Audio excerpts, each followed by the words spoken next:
Alrighty. Alrighty. Right.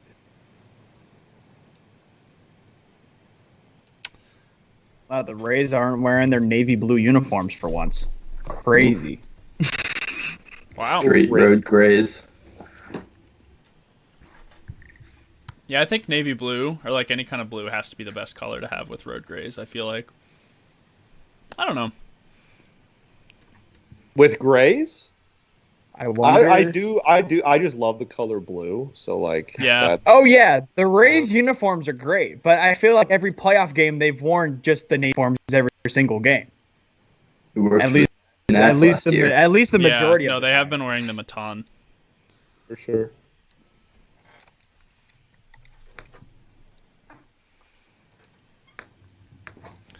Their navy blue uniforms, though, the like light blue piping on those is absolutely gas. Oh yeah. I do be loving those.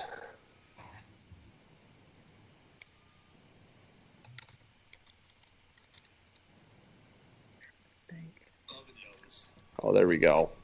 Let's go. What's up, Nick? That's really a great first comment to start off the evening.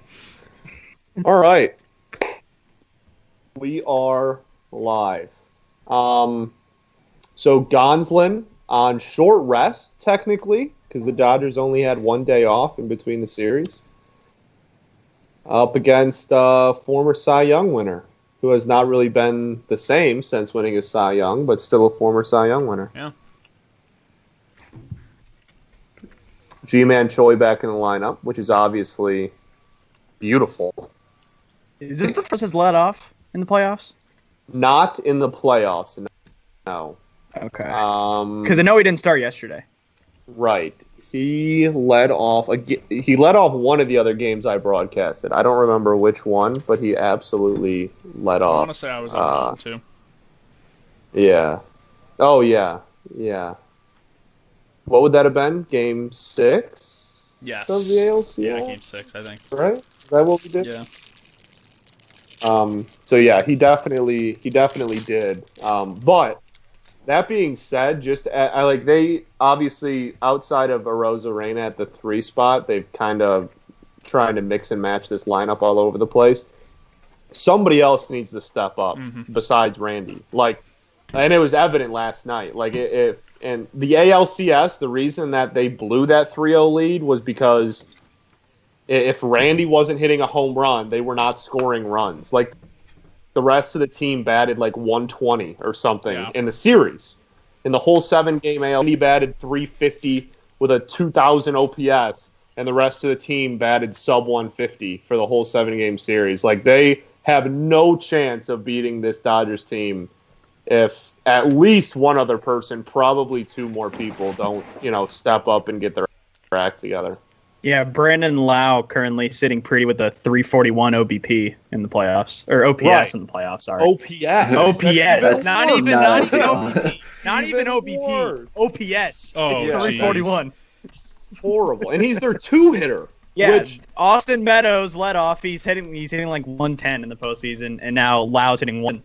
Which for a team that's so analytically inclined, the analytics, and this is a debate between a lot of people in the baseball world, but most of the analytical people agree your best hitter usually goes 2. Because you want most at-bats without being leadoff is pretty much, so that's obviously the 2-hole.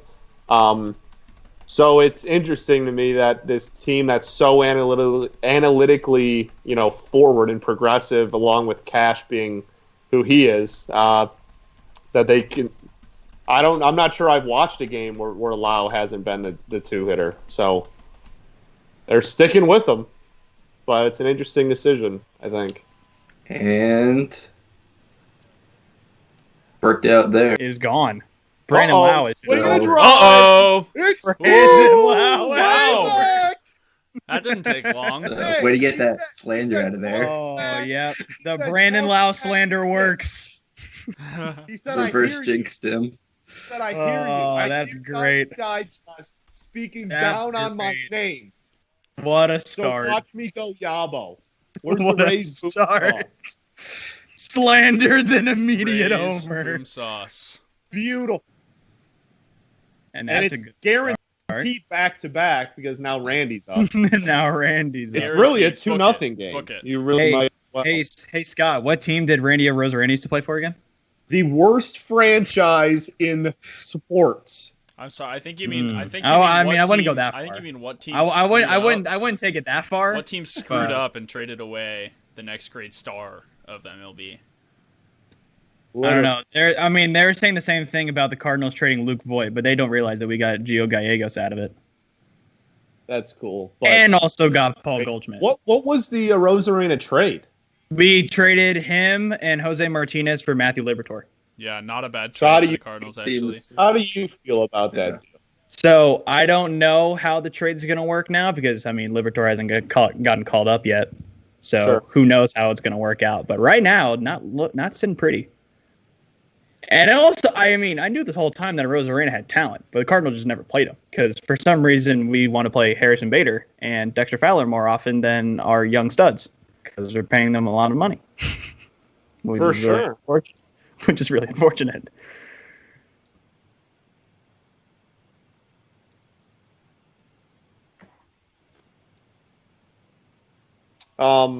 Yeah, the picture of Voigt and Arozarena celebrating at home plate in a Cardinals, I think it was a spring training game, is the one that surfaced around that I slandered the good people of St. Louis for on Twitter.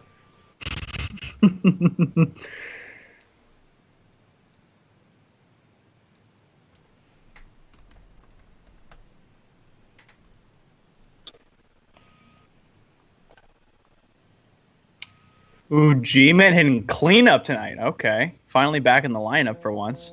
Yeah, Power they pretty much refuse to play him if a lefty is starting. Why? He's a And switch they were hitter. gonna pinch hit him.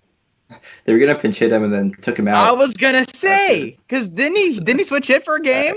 Yeah. He didn't. He hit a homer from the right And he side of the homered! plate. Went Yabo right. So why is he just not like a permanent switch hitter now?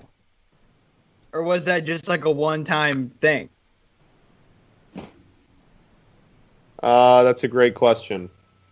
Well, He okay, used so to be a switch hitter. yes, Then he gave correct. it up.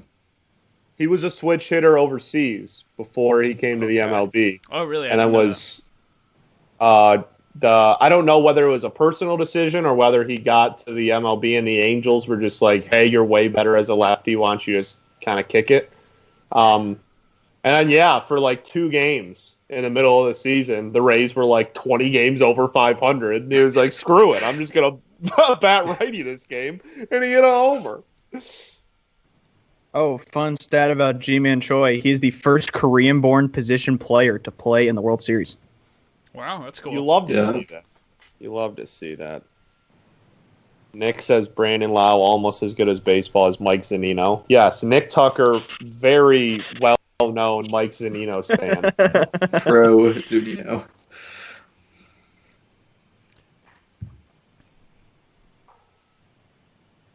Oh, G-man, can't catch up to it. But Unfortunate G-Man Choi If strikeout. Nick, we'll take a 1-0 if lead. Nick is only like pro Mike Zunino, like if that's the most you can say about how much Nick likes Mike Zunino, I don't think I'm pro anything in my life. Literally. That's a good point. The StatCast on that Brandon Lau homer was 106 off the bat, 28-degree launch angle, 410 projected distance with a 1,000 expected batting average. That'll play. That is the That'll- elusive. He knew it off the bat too. The fist pump up in the air. Oh yeah, That'll do it. That's That'll do it. That definitely will do her. Oh yeah, Um, And that was the opposite that- field too, right? that is boom sauce. Yeah. Oh, yeah. That was To awful. left center? No doubt. left center from a lefty. That's impressive. So that's the I don't know, the Gonzalon on short rest. That's I'm surprised they're going to Gonzalon off short rest, but aren't doing the May opener then Gonzalon thing because he hasn't pitched since he opened that game either, right? Mayo. Yeah, That was yeah. game Gonzalon 7, came in after May in Game 7, Yeah. and hadn't pitched since then. So is this? Are they going to do the reverse here? Is it going to be Gonzalon goes like 3 and then May does 3, or are they just May is going to get a full start maybe to like down the road, or I never know Well, what Bueller would be Dave tomorrow Roberts. or Game 3, right? right? Well, No, yeah, Bueller's There's a definitely day. There's a 3. day. They have a day rest. Right. Bueller's definitely getting the rock Game 3. So Game 4 will be the interesting one to see. Because Game 4, that will have been almost a week since May and Gonzalon last pitched. Correct. You also could argue. I'm not sure. It depends on where the series stands. Like if the Dodgers have a lead in the series, they probably just go May or I mean Urias has had a good postseason, but there's an argument that if it's if the Dodgers are down in the series or if it's 2-2, what would it? Oh no, it'd be game going into Game 4. Regardless, there's an argument you could say you could throw Kershaw up there on short rest and have him start. Right. I think unless they're down 1-2, and even then, Right. Even then, it's kind of like, oh, let's just save him for Game 5. Right. Yeah, I feel like Kershaw is a save until elimination play now. Yeah, that's fair. Yeah. Yeah. Oh, and back to my Reyes uniform fact. This is the first time this whole postseason that they are wearing their gray uniforms. Oh. Hmm. Maybe it'll be the Interesting. first time this postseason that they have offense. Not Wow. Maybe- not That really, is maybe- just an absolute roast. Absolute boom sauce on national TV. What's the most runs they've scored this postseason? Because I think they just broke the postseason record. Great I think question. they just broke the postseason record for consecutive games with fewer than 8 hits.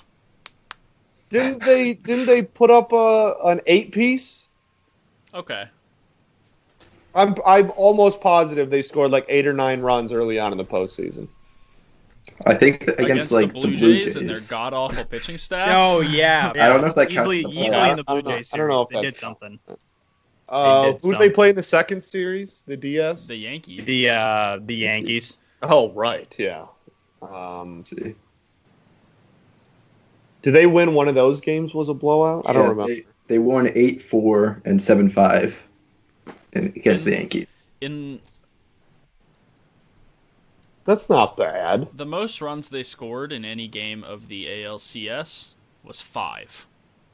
They scored they 8. played- They scored Admittedly. 8. They played scored 5. They played 7 games of the ALCS. They scored 5 runs once, and that was the most they scored all series. They scored 8 runs they in won Game the series. 2. Okay, did The everyone wild card just see series. that Blake Snell, was that a changeup or a splitter that struck out Mookie? That was a phenomenal pitch. Man. Does Blake Snell go 5 tonight? That's the Or change. no? Isn't it like Blake Snell hasn't gone 6 innings in like 19 straight starts or something like That's that? a slider. Interesting. Oh, is that a fact about Blake Snell or Kevin Cash? Ooh. Rudy's just coming out with the boom sauces here early. Warning track. There's I mean, Rudy's I don't know. I just like, know it's a stat that Blake Snell Uh-oh. hasn't gone 6 innings in like swinging 19 a starts. drive. Not quite. Came close. Almost.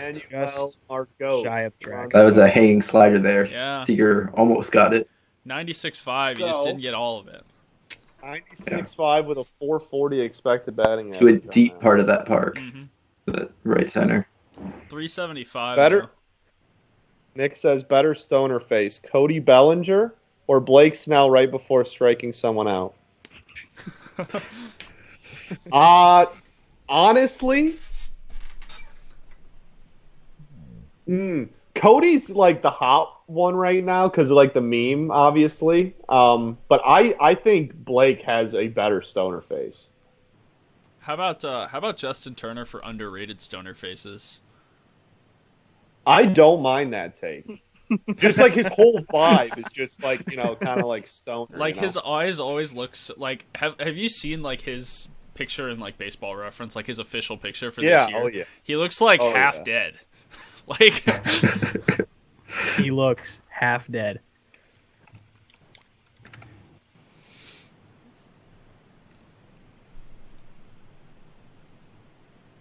Blake Snell, I believe the stat before, also always has an elite cleat game for starters, which is fun. Yes, that is true. They look sick tonight, too. Look at those. Those are sick. Always a great kicks game.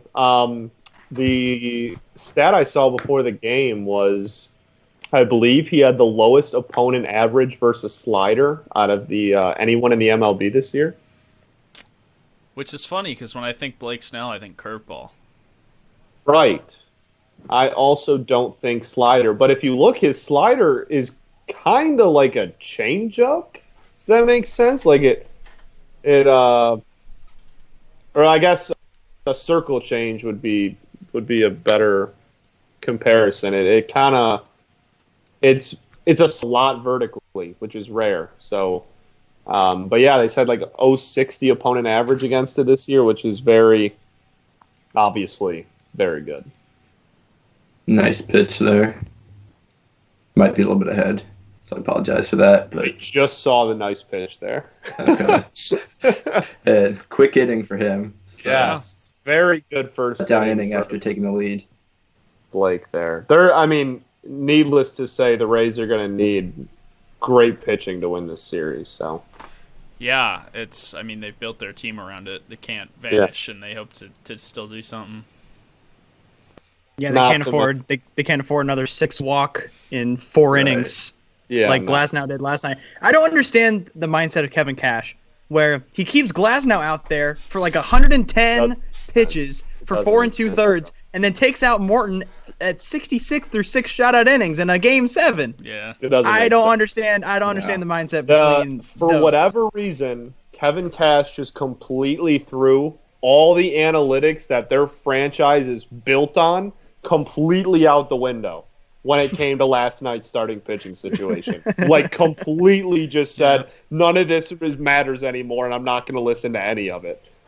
Okay, so we're talking. It made no sense. So we're talking about the Rays offense, right? So they've played 15 up till now. They've played 15 postseason games.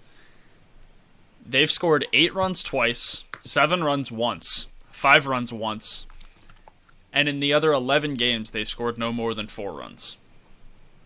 Oof. Definitely not ideal for a World Series contender, I would say. And a great stat from Slings on Sports. She tweeted, the Rays have struck out 9+ times in 10 straight games in this postseason, the longest such streak in a single postseason. Also, not ideal. Ideal. Probably not how they drew it up, I have to imagine. No. And yet, here they are, down only 1 game in the World Series. So, Yep. they got the shot. The interesting thing about last night's game was it kind of never felt close after the Dodgers had the big inning. Like the Rays put up a 2-piece or something later, and it just felt like nothing. Yeah. It really never felt close ever. But the interesting thing on the broadcast last night that we kind of realized was the expected batting averages between both teams were actually incredibly similar, almost identical.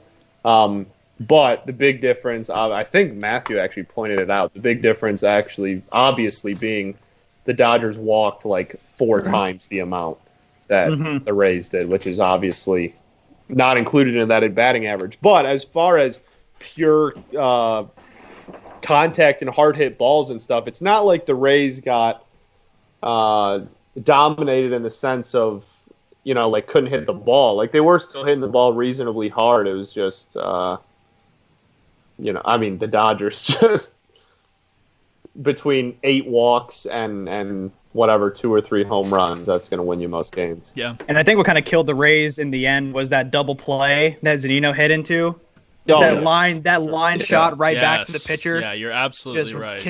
It killed everything because they were rolling at that point. That was Dave Roberts. It was the 7th. It was the 7th inning. That was the inning where they had a chance to go on kind of a rally. They had already scored 2 runs and had 2 men on with 1 out, and then the double play just killed it. And that double play was smoked too, right? Yeah, that was like 105. I think we said this. Savant was for that 105.6. 660 expected batting average. Absolutely smoked the ball. Yeah, and it was a very look what I got kind of moment where Victor Gonzalez wasn't even like trying to field it at all. He was just trying to get out of the way, but it somehow ended up in his glove. And of course, once that happens, everybody's running thinking it's a hit. Part man, part And God, Mike And it Zunino. kind of kills you right there. Nick Tucker with the great Mike Zunino takes. I'm gonna say right off the bat, Gonzalon does not look 100%. Not like he's hurt, but he already looks gassed. He just overthrew the hell out of that ball. Yeah, They've and already they got just bullpen panned Dylan Flores already warming up in the pen. There you go. It's There's a walk. It's pretty remarkable. Like, Gonzalon just has not been the same pitcher he was in the regular season. It's night and day. It's not even close. And he had a decent game. What was that? Game 7? Is that the one he pitched, or Game 6? Yeah, he pitched fine. Game 7. He came in after was May, fine there. But like, I think people.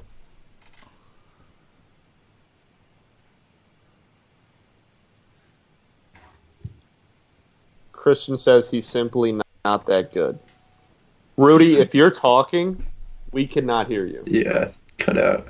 I didn't. Yeah, you cut out mid sentence. Oh, I think I stopped because I was gonna go look up something on Fangraphs. Oh, I thought you were talking that whole time. I'm gonna be honest. His walk rate walks per 9 went from 1.35 in the regular season. Take a guess what it is in the postseason. Over 4. That would be correct. Over 3. Nice. Wow. Try over 8. Jeez.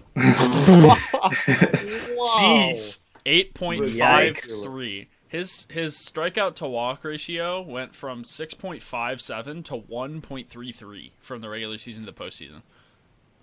It's not what you want to see. Definitely not how he drew it up. Oh, there's a pass ball. And by the way, his home run per fly ball rate went from 4% to 20%. Jeez. Which is like luckiest pitcher in baseball on fly balls to unluckiest pitcher in baseball on fly balls. Right, literally. I'm not sure what's going on with the right shoulder of his jersey, but it looks like he just dumped a whole bunch of dirt on the side of his jersey, and I don't know why. So here's my guess. I think that he has a white undershirt on, and smoker off the bat of Wendell. Yeah, that one will come up. I'm gonna guess that one was over 95. I'm gonna guess that one will go down as a hard hit ball. Oh no, I lied. It's only 92.5. It looked good off the bat. So my guess is that he has a white undershirt on that he ripped the throwing arm sleeve off of, and so it just kind of looks like that, but it's just his skin under the jersey. Could be. That's my guess. It also could just be he fell down and hit his shoulder or something. I don't know. And here comes Dave Roberts. Take him out. That's it. That is it. There he goes. That is it. Yeah. An inning and a And so speaking of one last Gonzalon thing, that all adds up to an increase in ERA from 2.31 to. Anyone want to take a shot? 7. Yeah, I'll go with the old 9 piece. There you go, 9.95. Ooh. Wow. Which is in how many innings? In 6 1/3. Okay, gotcha. Which is and he's got another runner on base. Still. Yeah, that's before tonight. Not a final line. That's before tonight. So now he's through. I didn't see how many outs there were. He might lower it. 1 out. 1 out. So he got through an inning and a third, and he'll be responsible for up to 2 runs. So it could lower if the run on third doesn't score, he will end this game with a 6.75 game ERA, which will lower his postseason ERA.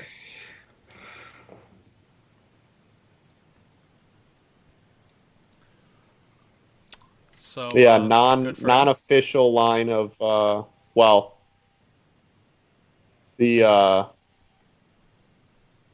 runner on third could obviously score, but so far he's got 1 1/3, 1 hit, 1 run, 1 strikeout, 1 home run. A lot of the ones are wild. Yeah, lots of ones. One of everything. On Tony I'll Gonzalon. have one of everything. 30 pitches. one ball that was hard hit, obviously the home run. And Dylan Floro hosts a 54 ERA in the World Series. Did he pitch last night and give up a run? Yeah, he pitched yesterday. He gave up those 7th inning runs, I believe. Sure, I broadcasted the game and I don't even remember that. But sure, I'll take your word for it.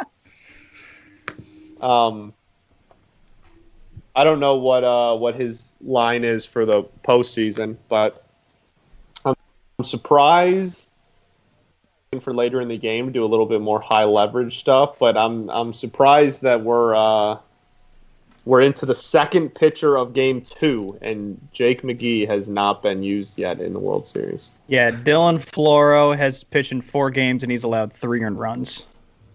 Okay, so And last night only got recorded 1 out, gave up 2 hits, 2 earned runs, and struck out 1. There's your definitely not. There's your 54 ERA.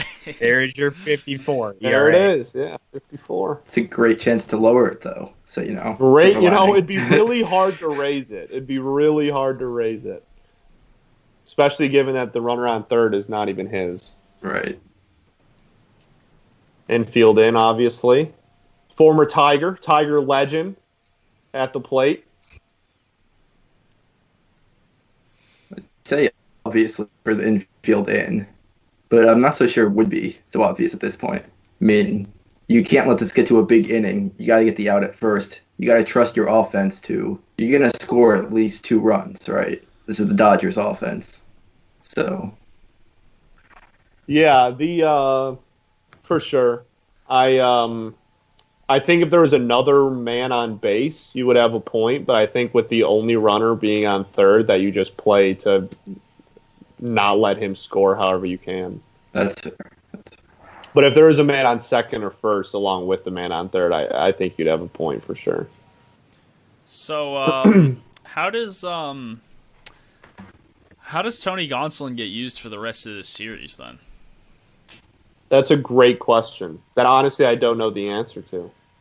Because he pitched an inning and a third today. What is it, like 30 pitches? 26, Yeah. something like that? 29, yeah, you're right. 30. So he was a starter in the regular season. 9 games pitched, 8 games started. And now he's being used in a much more of a flex role. Okay, we have a play at the plate. Show us what I know. Well, the infield, the defense in works. Why? Minus 1 point to Matthew.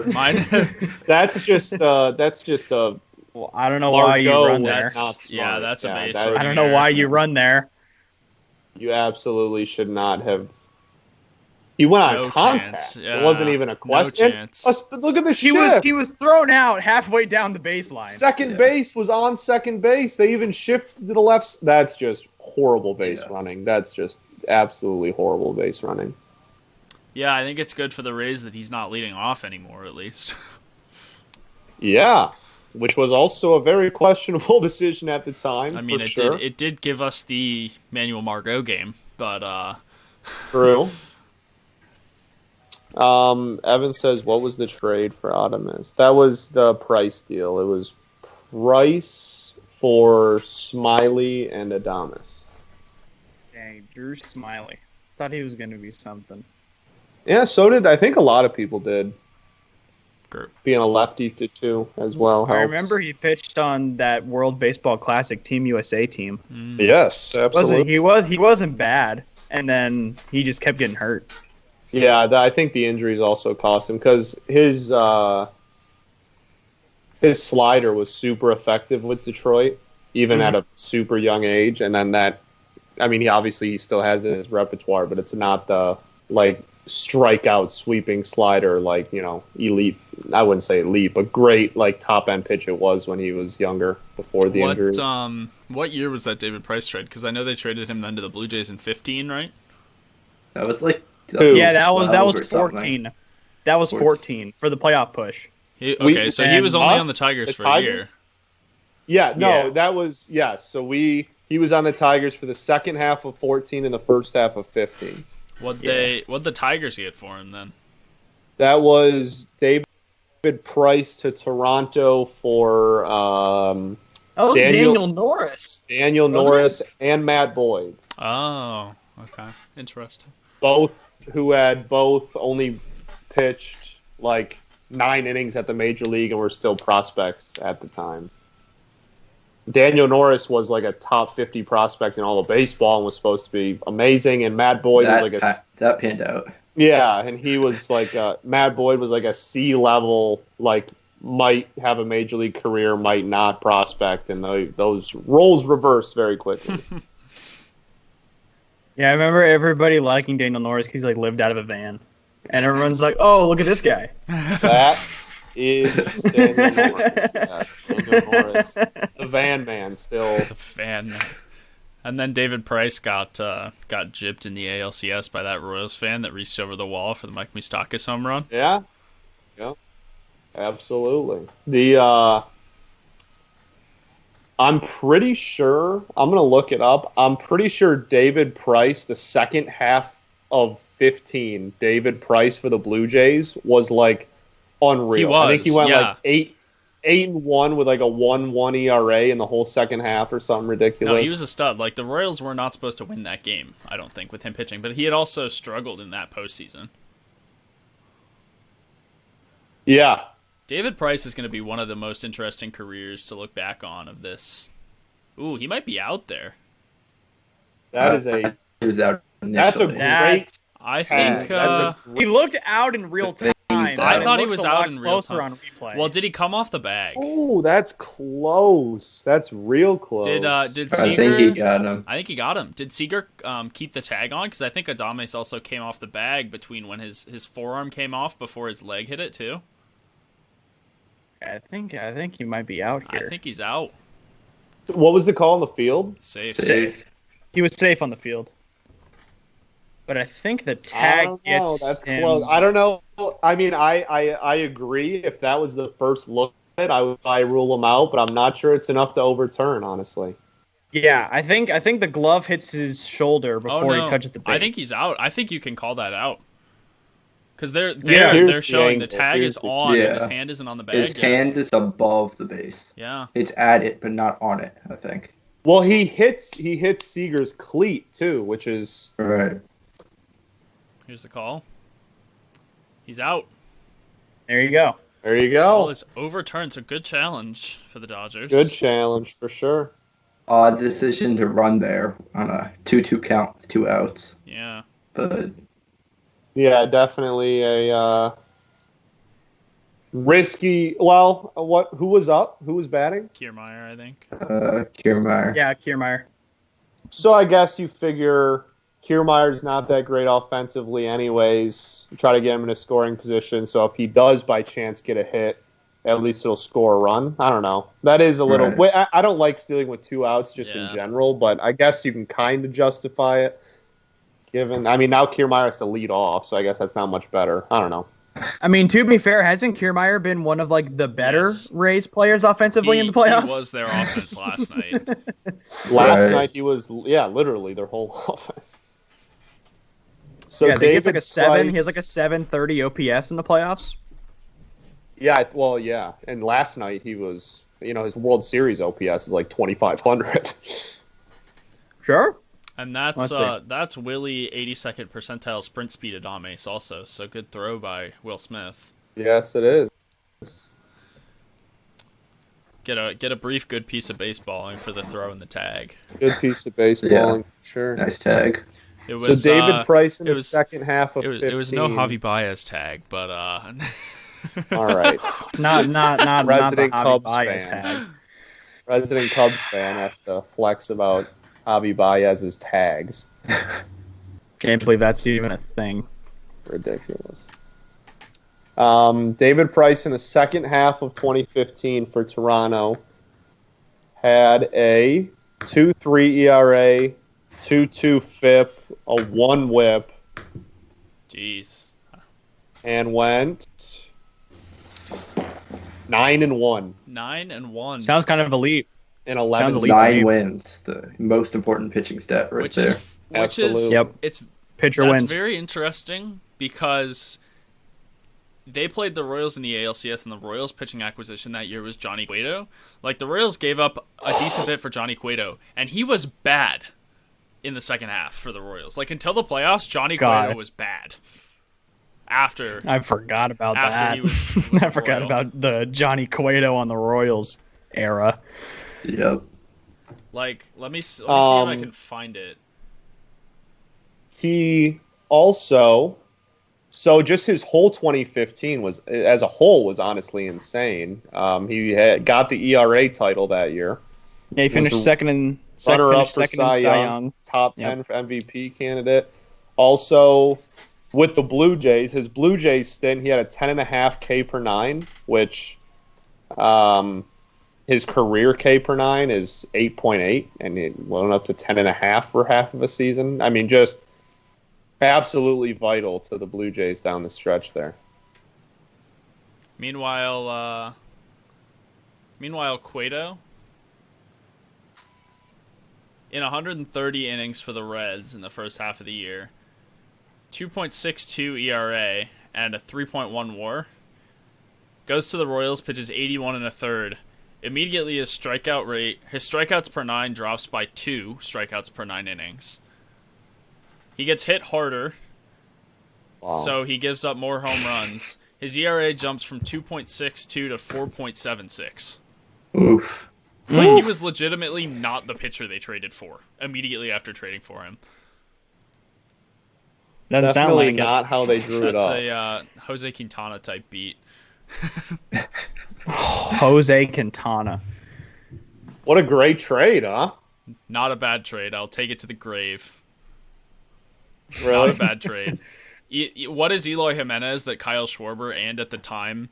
Oh, no, not Jorge Soler. They had already traded Jorge Soler. Still, my point stands. What is Eloy Jimenez that Kyle Schwarber is not? Like Epstein literally has treated Kyle Schwarber like his child. Yes.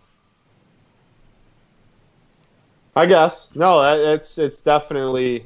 And Dylan Cease was not a top 100 prospect. He might have had... Right. Like, even now, he has top 100 stuff, maybe. But he's shown that he was... Like, neither of them would have been a huge difference maker to the Cubs from then to now. And that's when it mattered. Fair. Right, that was the window they were shooting for, yeah.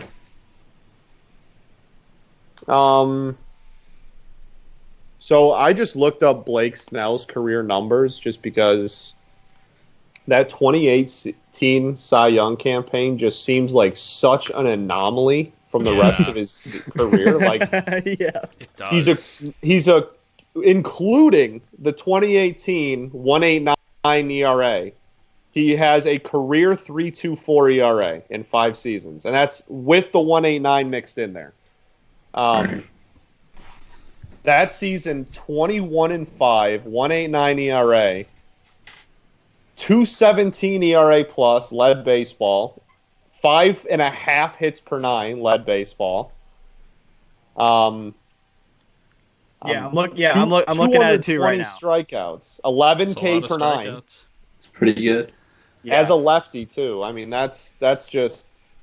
And then he follows it up with a 4.3 ERA, 8 hit per 9. Hey, 12.4 K per 9 still, but a 1.04 Did he get ERA hurt plus. last year. You got in 2019. Yeah, he dropped something in his bathroom on his foot. Yeah. Oh yeah, that's right. That was last season. He was like out of the shower. He was moving something in his bathroom, and he dropped it on his foot. I think since then, he's made 21 straight starts under 6 innings, which somebody mentioned earlier. That's what it is. That's what I was trying to bring up earlier. Including the postseason, since he came back in September of 2019. Yeah. 19, yeah. That's I was gonna say, besides the 2.17 ERA plus, the second best of his career is 1.31. Jeez. That is quite a drop off. At 25 years old, he won Cy Young and had a 2.17 ERA plus, and then the year after had a 1.04 ERA plus. It's gonna be an all-time drop off right there. He got the bag and said, "I'm good." Literally got the extendo and just went, "I'm chilling." In chat we have Evan, king of making conversations about the Cubs, about how much he hates the Cubs. Evan's always good for some Cubs slander, and that's what I appreciate. Every single about time the Cubs Yep. come up, Evan we need has more. to mention how much he hates the Cubs. Yeah, I mean, I would too, to be him. Heck frank. of a pitch but- by Snell there. Whew. Heck of a. That's the slider again, yeah. Ooh. Ooh, you'll see another heck of a pitch right after that one.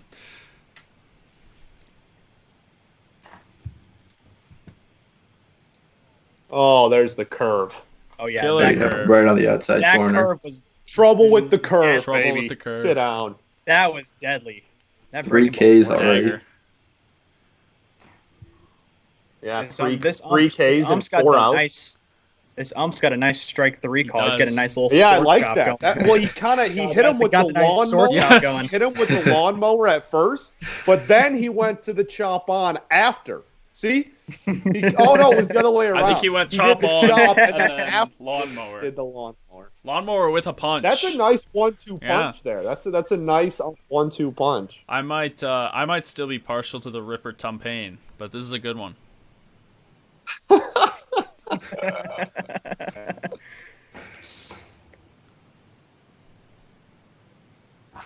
Wow, so actually, this is kind of crazy. He in 2018 with Snell's 1.89 ERA, his FIP was almost 3, which is still obviously very good, but All right. a whole ERA point higher. Yeah, it's hard to get a FIP below like 2.5 though. Yeah, if you're not Pedro Martinez, it's damn near impossible. So he hasn't had a full season other than that one. Both 2017 and 19. He only made 20-something starts with 50 fewer innings or more in each. For sure. So Yeah. Because we're not obviously this year, even though Yeah. for this year is obviously not 30 starts. all right.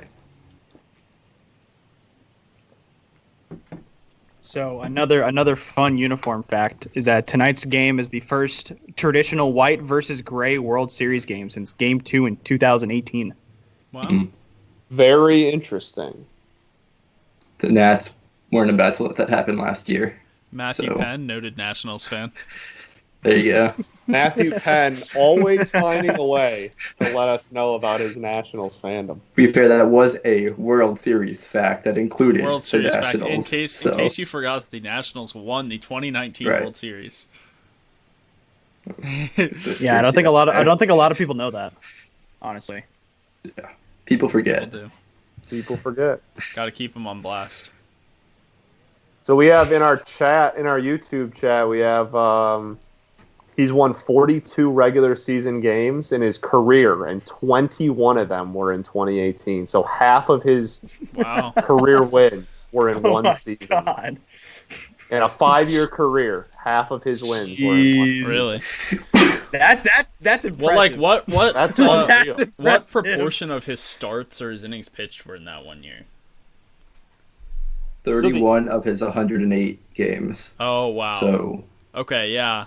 under a Yeah, he third. hasn't had a winning record in any other year except 2020. Yeah, he has 1 year Right. with a winning record. I mean, this Yeah. year, 4-2, but Jeez, that's brutal. But 4-2 compared to Yeah. the Rays record. Yeah, his career high in wins, besides 21 wins, is 6. Not like pitcher wins as much of a stat. Right. When you've got a discrepancy like that, it might actually be telling you something meaningful. yes. Well, Snell's kind of losing his control a little bit here. Uh-oh. Mike Zunino's got to go We got- check on him. Yeah, we got old pitching coach coming out right now. Who's their pitching coach? Something Snyder. Snyder.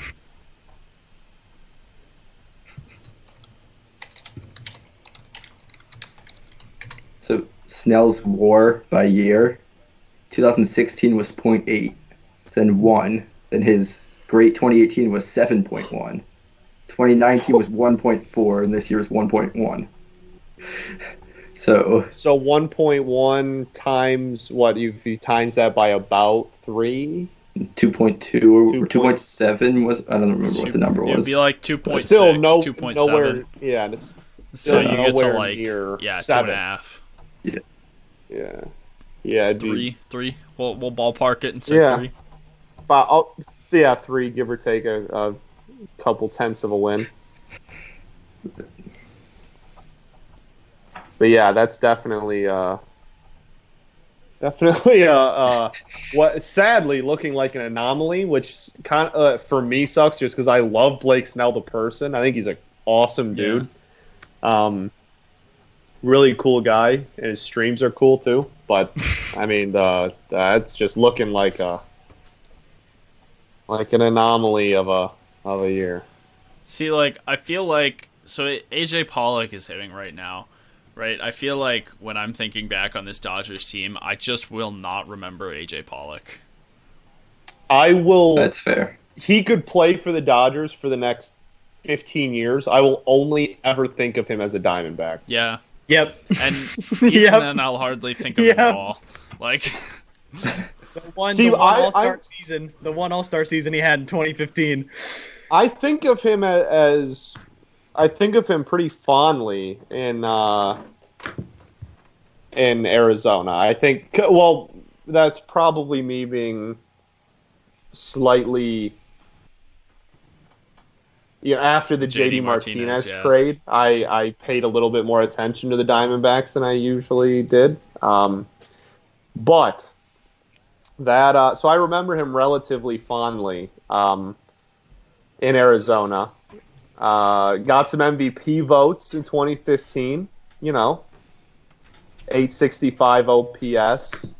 JD the 2015 season. Yeah, AJ Pollock's 2015 season is what he was supposed to be, and then he couldn't stop getting hurt. Right. I remember the 2016 injury was obviously brutal. That was really not good. Yeah, it always seemed like he'd get hurt fielding. It was always like a wrist or like an elbow. I thought the plate.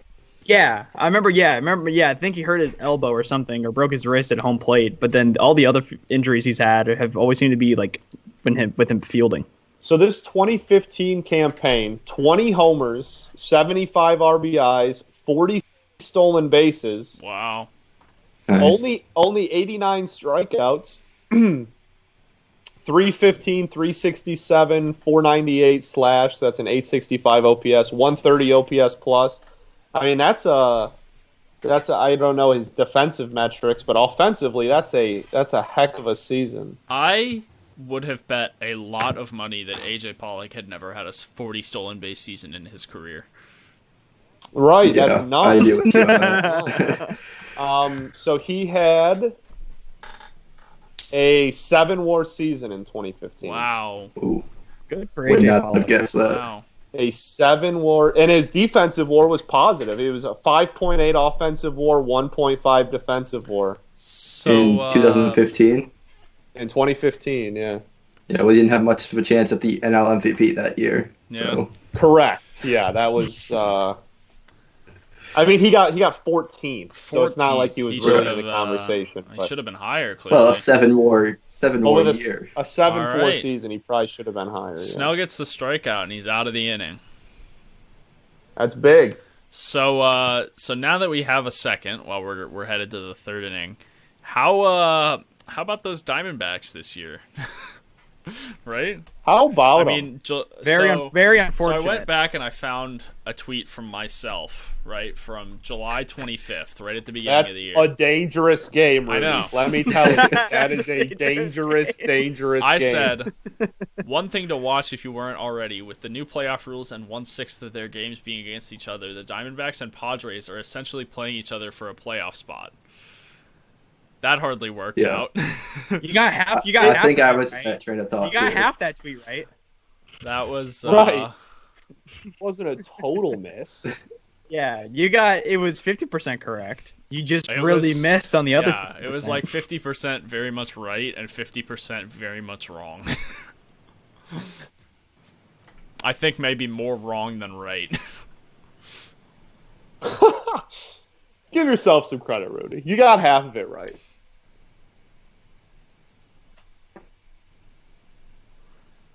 But yeah, I mean, Ketel just didn't have the season. Their pitching staff didn't quite have it. I mean, Yeah, I wasn't expecting the turnaround of the Diamondbacks trading for Starling Marte to contend, and then trade him to the Marlins, who are trying to contend, while the D-backs are selling. yeah. I mean, Expecting that turnaround. Luke Weaver kind of flopped. Madison Bumgarner. Mad Bum kind of flopped. Bumgarner. His Luke velocity Weaver. was brutal. Luke Weaver. Yeah. Oh man, former. Cardinals legend. Thanks for Paul Goldschmidt, Luke Weaver. Yeah. Appreciate that, pal. The last 3 seasons, if you go back to 2017, the Diamondbacks had a 93-win season in 17, then 82 and 80 in 18, and then 85 and 77 in second place in the West in 19. Man. And then with most of that core, you lost Greinke, obviously. But really, they added to that. But yeah, you signed Bumgarner, you lose Greinke, you get Bumgarner, the Marte, the Calhoun. Like, they added a lot of pieces and finished 10 games under 500 and got last in the West. That is a very interesting kind of you can't really blame the Rudy. Your take wasn't hindsight's 2020. On paper, it looked like a good take on paper. You want to talk about great teams on paper? 2020 Yeah. Arizona Diamondbacks. There you go. Had all the makings, and Eduardo Escobar barely OPS 600. That's an Alcides Escobar season. That's not very Eduardo Escobar. It's very Alcides though. That's very. We want to talk about some of the worst leadoff hitters for a team that winning in the history of baseball. I mean, doing his namesake justice. Starling Marte had a good year. Speaking of the 2017 Diamondbacks, can we take a second to appreciate that JD Martinez hit 29 home runs in 62 games with the 2017 Diamondbacks? I mean, we can. I don't know why we have to, but we totally can. Oh, well, I want to because I think it's quite impressive, honestly, Scott. It's a lot of oh, really? That's the only reason why? You just think it's impressive and that's it? I mean, yeah. No other underlying tones in that really. comment. No, not at all. Not really. I mean, you can think what you want. Well, I mean, what traded. What would it have done if he hit those home runs as a Tiger? Like, all right, guys. we can stop this anytime. Those are just empty stats, in my opinion. JD Martinez famously traded for the air in the bag of a Lay's potato chip bag and a paperclip. I mean, the Tigers' whole 2017 season was garbage time. So unreal, just unreal. That's just rude. We could have got something, man. Dowell Lugo is the worst second word player I have ever seen. Dowell Lugo. Oh, man. We got 3 prospects, and Dowell Lugo was the headline. Did he only one to make the majors out of that trade? Or at least has been the only one to make the major league since? Well, yeah. So Dowell Lugo was obviously the headliner. I've talked about him enough. We all know my opinion of him. Then the Jose King, I believe, who was 18 and was kind of like a shot in the dark. Like, we're gonna get thrown in here and see if he can turn, because no 18-year-old, he was an 18-year-old international free agent, so like none of those guys are ranked in like the top 100, like, you know what I mean? Those guys aren't really in that equation. So that was just kind of like blindly throwing a dart and seeing if it stuck. And then the other one was Sergio Alcantara, who made his major league debut this season. Nice. He's actually a massive plus defender, and homered in the first major league pitch he saw was a home run. He had a home run, but he is an absolute horrible hitter.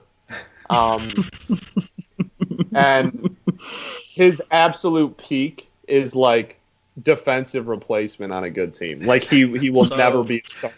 He will never even be in a platoon starter. So here's my question: How did the Tigers get a return like magnitudes better for a year and a half of Justin Wilson and half a year of Alex Avila than they did for half a year of JD Martinez? Like magnitudes better. Right. Yeah, no, not even close. Oh, pitching change here, by the way. Going back to Gonzalon. Again? Okay, No, Dave. he was the only pitcher that really struggled last night, and now we're going back to him. Interesting. Yeah. Like at Cubs, what's the deal with that? Right. So that was actually when when the Tigers traded Cam Maben to the Cubs at the deadline this year. The joke on Tigers Twitter was like that the Cubs are the only team Al Avila fleeces. Yeah. Like he gets fleeced by 28 GMs, and the only team that he fleeces is the Cubs. So we were all like pretending to be super pumped about Zach Short, who will probably never be a major leaguer. But he's got some potential. I will say that. Like that's not like the move is great. Yeah. Maben was a negative WAR hurt player with us. Like anything is something. The Tigers got Jaime Candelario for Alex Avila, right? Yeah, and Justin Wilson. Or Justin Wilson. Heimer, Justin both of them. It was together. And Avila. We got. That's right. It was. That's right. Candelario and Paredes. Isak. Who Oh wow. is our top Well, now not anymore. But before we drafted Torkelson and Green, was our top organizational hitting prospect. So. Yeah, love the negative .3 WAR and 21 at bat from Sergio Alcantara. I'm telling you, dude, he will not OPS above 650 at the major league level. Like he won't. Good, fast, got some wheels and a good defender, but will never have a spot on a team because of how horrible he is with a bat in his hands. At least they didn't trade for him to be a good hitter, for him to go 0 for 21. For sure. At Cubs, at Jose Martinez. Very fair. But you traded with the Reyes. I love that Jose Martinez did not do anything for literally the Cubs. 0 for really makes the me second longest hitless streak in team history behind John Lester. Love that. Like he's a double agent. He always works for the Cardinals. So I don't think he love was Jose Martinez. Great guy. The outfield last year. I thought that was gonna be a collision there. That was close. So we're I think it's interesting how last night's stream with me, Diego, Callie, and Nick, 3 of the 4 people in that had never seen their team win a ring, and now tonight I am the lone ringless person on this broadcast, which I think is just great. Just great. I really love it. Half of the World Series last decade were one of our teams, right? Because yeah, 4 of them. The Royals back-to-back. 4 of them. 4 of them, yeah. Yeah, that's almost half. Yeah. 2011, 2015, 2016, 2019. If it were us and Diego, we'd have most of the decade covered. Yeah, it's true. Yeah, if you replaced me with Diego, you would have, you'd have 7 of 10. So, yeah. What do you Definitely not how I drew it up when I became a Tigers fan. I mean, if you stretch it to 5, you add in Diego and John and the 3 of us, you've got 9 of 10. Right. Is that 9 of 10 in the decade? Yeah, the only one you wouldn't have is the 17 Astros.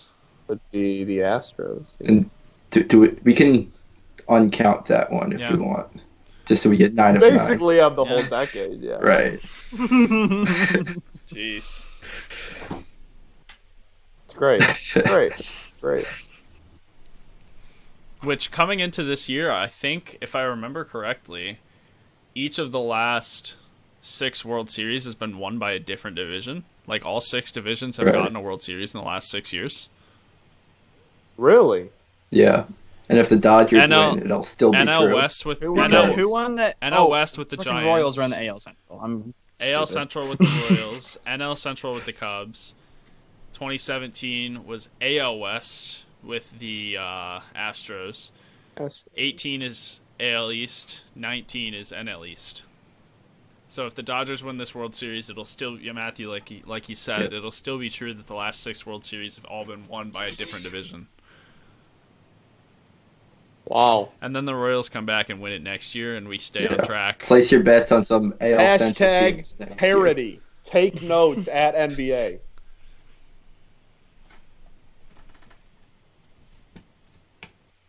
In a disc homer. Seems wildly irrelevant to this game, but That's today's the anniversary of the Fisk homer. oh, well, there you go. Then I'm just an Nice. idiot. It has very much relevance. I appreciate Fox on that pan out angle, zooming in on the seats that I had at the ballpark. Very appreciate Oh that. yeah, that's right, Nick, our local Texan. How about How Will? was the experience amid COVID? How was the experience? It was good. The atmosphere of the ballpark was very different compared to what it would be at a Ranger game because it was very quiet for it being a neutral site game until the 9th inning when the Braves were like scoring runs. And then all the Braves fans were getting excited. It was pretty quiet throughout the whole game, so it felt kind of tense and kind of weird. But ballpark all around, very nice. Looks very modern. It looks like the largest warehouse in America from the outside. Yeah. Because it's literally all from the outside. The opening of the roof was pretty cool. I think it's very, very funny how everybody in Texas was begging for a roof because it's so hot. And then when they open up the roof, everyone lost their mind. They're like, "Oh my God, the roof's open! This is great!" I'm like, "You literally have a ballpark literally across the street with no roof that you could use if you wanted no roof." But it's I thought cool that to have was a funny. roof to take off. Yes, Yeah, exactly. I thought that was funny. No, but it's pretty much like literally like you can just walk across the street one way, you'll get to the old ballpark, and then walk across the street the other way, and there's AT&T Really? Stadium Yeah. right there. Interesting. Yeah, it's all in the same parking lot, pretty much. At least they're So all in what the are same. what same are they vicinity. doing with the old one? At least to my knowledge, they just converted it to a football field Oh, weird. For who? because the XFL team in Dallas played there at the old ballpark. Oh. They played. I think they played some high school games there this year, something like that.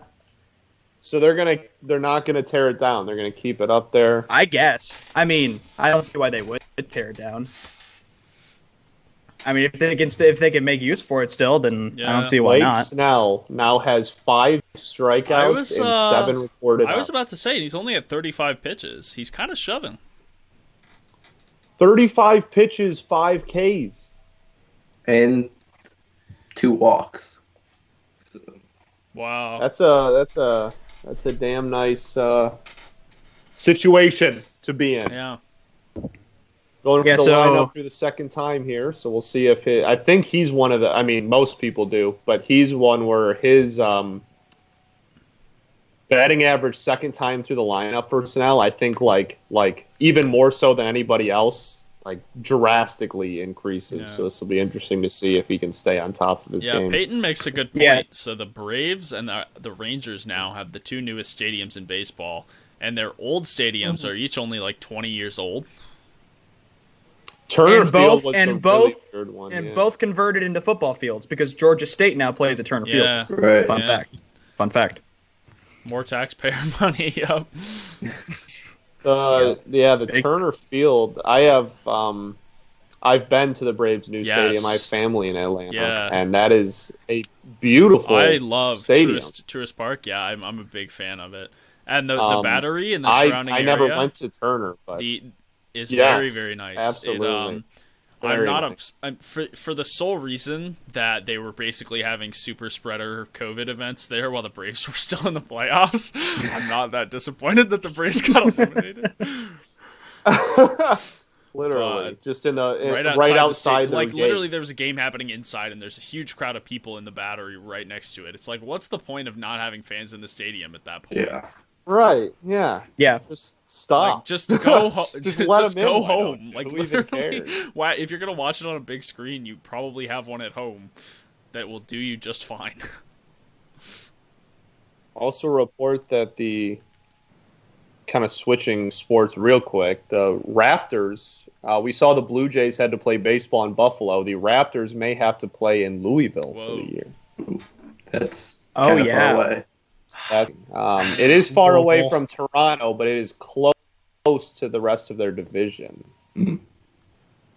See, now it's interesting because I would imagine this would be like when the New Orleans Hornets played in Oklahoma City after Hurricane Katrina, and then the fan reception in Oklahoma City was so well they gave them a team. Now I wonder if Louisville gets an NBA team because Kentucky loves their basketball. True, they do. Right. True. That's a good point. Kentucky loves their basketball. Maybe this is something new. Who knows? Will be interesting to see. So going back to that second time through the order, talking about with Snell, got some numbers here. First time through in his career, 592 OPS. Second time through, 711 OPS. Big Yeah, jump. that's an increase. Yeah. What's is there? Does it show third time through? Third time is 742. So Okay. slightly worse than Yeah. second, but not Honestly, that big. yeah, that's respectable. Honestly, so really, if he can just get through the second time, How many batters has he actually faced third time through the order if he never gets to pitch past the fifth? honestly, it's probably it's legitimately probably his whole Cy Young year, which is why the OPS isn't that bad. Yeah. That's Relatively good one, speaking. yeah. Yeah, so first time, so he has now struck out 6 as he just now starts going to the second time to the order. But to the first 8 batters, he struck out half of them and only one put a ball in fair territory. Only Right. 2 now since Mookie Betts had that ground out. So only 2 Dodgers have hit a ball into fair territory against Blake Snell already. Wait, He wasn't is- The first one wasn't- was to the warning track. Yeah, the first one was the Seager fly out to the warning track, and then the Mookie Betts ground ball to third. Yeah, Shove. and Mookie got not. I mean, you can see on the latest batted ball event, he hit that one very softly, very weak contact. Yes, yeah, 53 miles an hour. Yeah. Negative 44-degree launch angle. He's on that. What are some of the lowest expected batting average home runs you guys have seen? Oh, I don't know if I could tell you off the top of my head. Off the I top don't- of my I don't- head, I don't know. I don't look at baseball savant enough to really know. Dude, I never did, and then I discovered it, and then now I don't watch, especially the Tigers. I don't watch Tigers games without it. Yeah. We played the White Sox this year, and Eloy Jimenez had a home run in U.S. Cellular. I don't even know what it's called now. I will always just call U.S. Cellular. Guaranteed rate. It is Yeah. not. Yeah, we don't call Horrible it guaranteed name. rate field. No. I think we should. I think He we should hit shame one- the White Sox endlessly for that one. No, an even worse one is coming because Miller Park is changing their name to Yeah, American that's horrible. Insurance Family That's just Field or horrible. something. Really? American Horrible. Family That's or, or American Family Field, I think.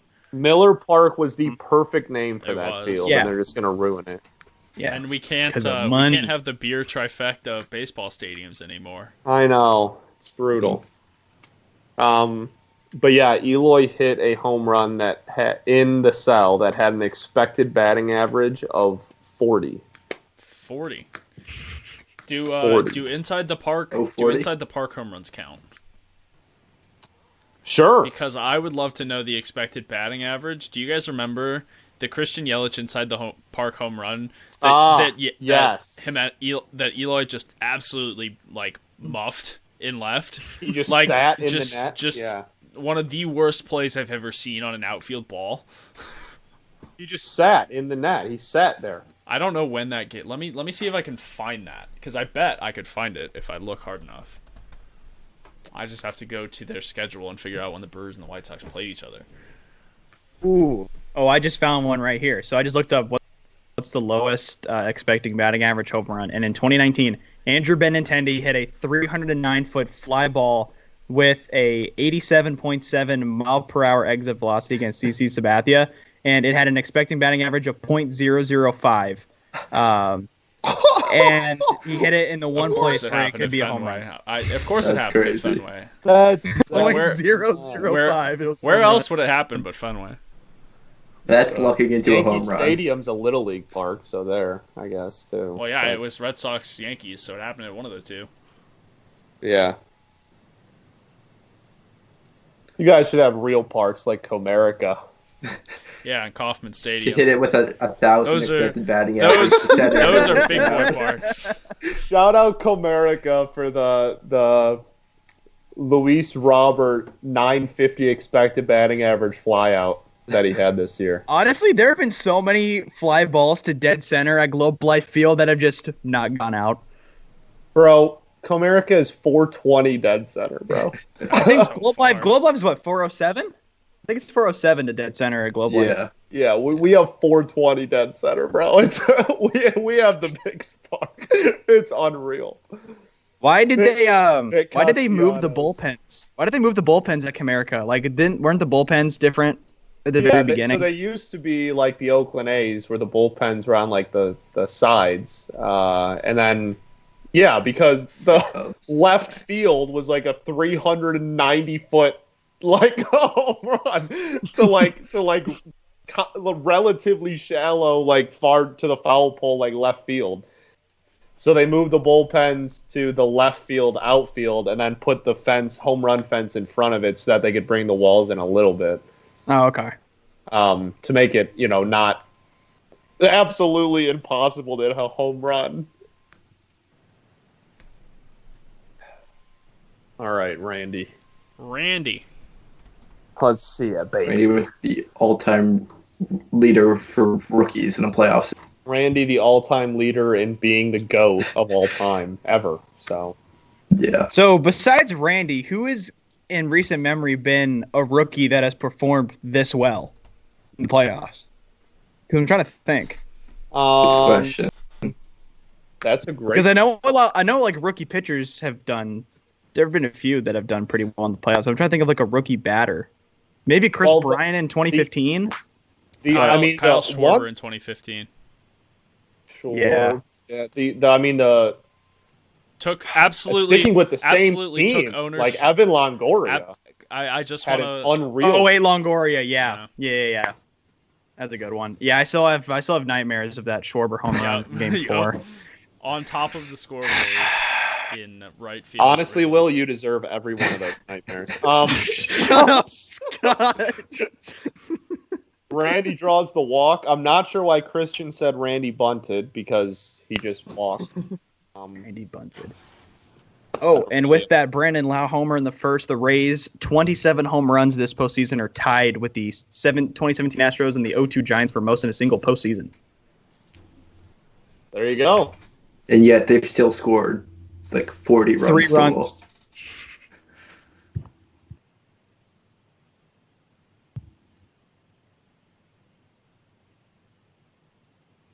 Christian says he faked a bunt. Well, he didn't, because he's better than that. So Randy knows his worth. No way, no let's chance. go, G-Man. Okay, well. Nice bubble, Kike. Hey, speed kills. G-Man's too fast. Yeah, I think he spooked Kike a little bit on that ground ball. Speed kills. 100th percentile in sprint speed. G-Man Choi. Don't check that. Don't check that. Just believe me. G-Man Choi. Speed kills. Here we go. Okay, I'm about to find And- this. And another pitching change for Dave Roberts.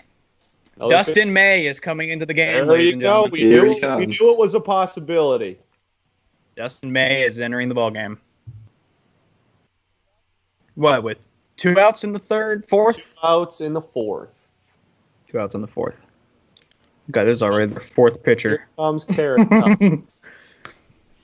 God, this is Padres bullpen-like usage. This is 4 pitchers in 4 innings. This is outrageous. Well, I think they're banking on. Well, obviously they're banking on the offense not getting shut out, but more importantly, I think they're banking on Bueller just well, there's a day off tomorrow, but also Bueller just going deep into Game 3 as well. Which he has been known to do at times, not necessarily this year. Yes, big game in his Bueller. career. So No comments. I found the Christian Yelich inside the park home run, right? That Eloy just absolutely misplayed so badly. Yeah, sat in the netting. Expected batting average 130, so I'm kind of disappointed, if I'm being honest. Definitely. Yeah. Well, the Benintendi one is just so. I think I found the one. That's got to be way worse. But I would like to point out, so Eloy, he missed the catch, fell into the netting, like got caught up in the netting for a second. Yelich rounded third base as Eloy finally was picking up the ball. So we have some more comments in YouTube for good rookie performances. One, I am embarrassed, and I should have remembered. Miguel Cabrera's 2003. Oh, yeah. Phenomenal postseason. Yeah. And also he brings up Pedroia in 07, which is also a great call. Nice. Two offensive rookies that did very well in the postseason. And all of those led to rings. So it's looking good for Randy. Truly, you gotta say. Well, Longoria didn't win a ring, I guess. But. What about 2010 Buster Posey? How did he do in the playoffs? That's I'm looking at it probably right now. Good call. Was he a rookie in I 10? think so, yeah. Yeah, he won. Yeah, he won Rookie of the Year. Rookie of the Year, right? I for some reason I thought it was 9. Had an 882 OPS in the NLDS, had a 612 OPS in the NLCS, and a 783 OPS in the World Series. Not too bad. He had two alrights. He had two Not pretty bad good at all. series Yeah. for a rookie. Nice. Good for Buster Posey. Not bad at all.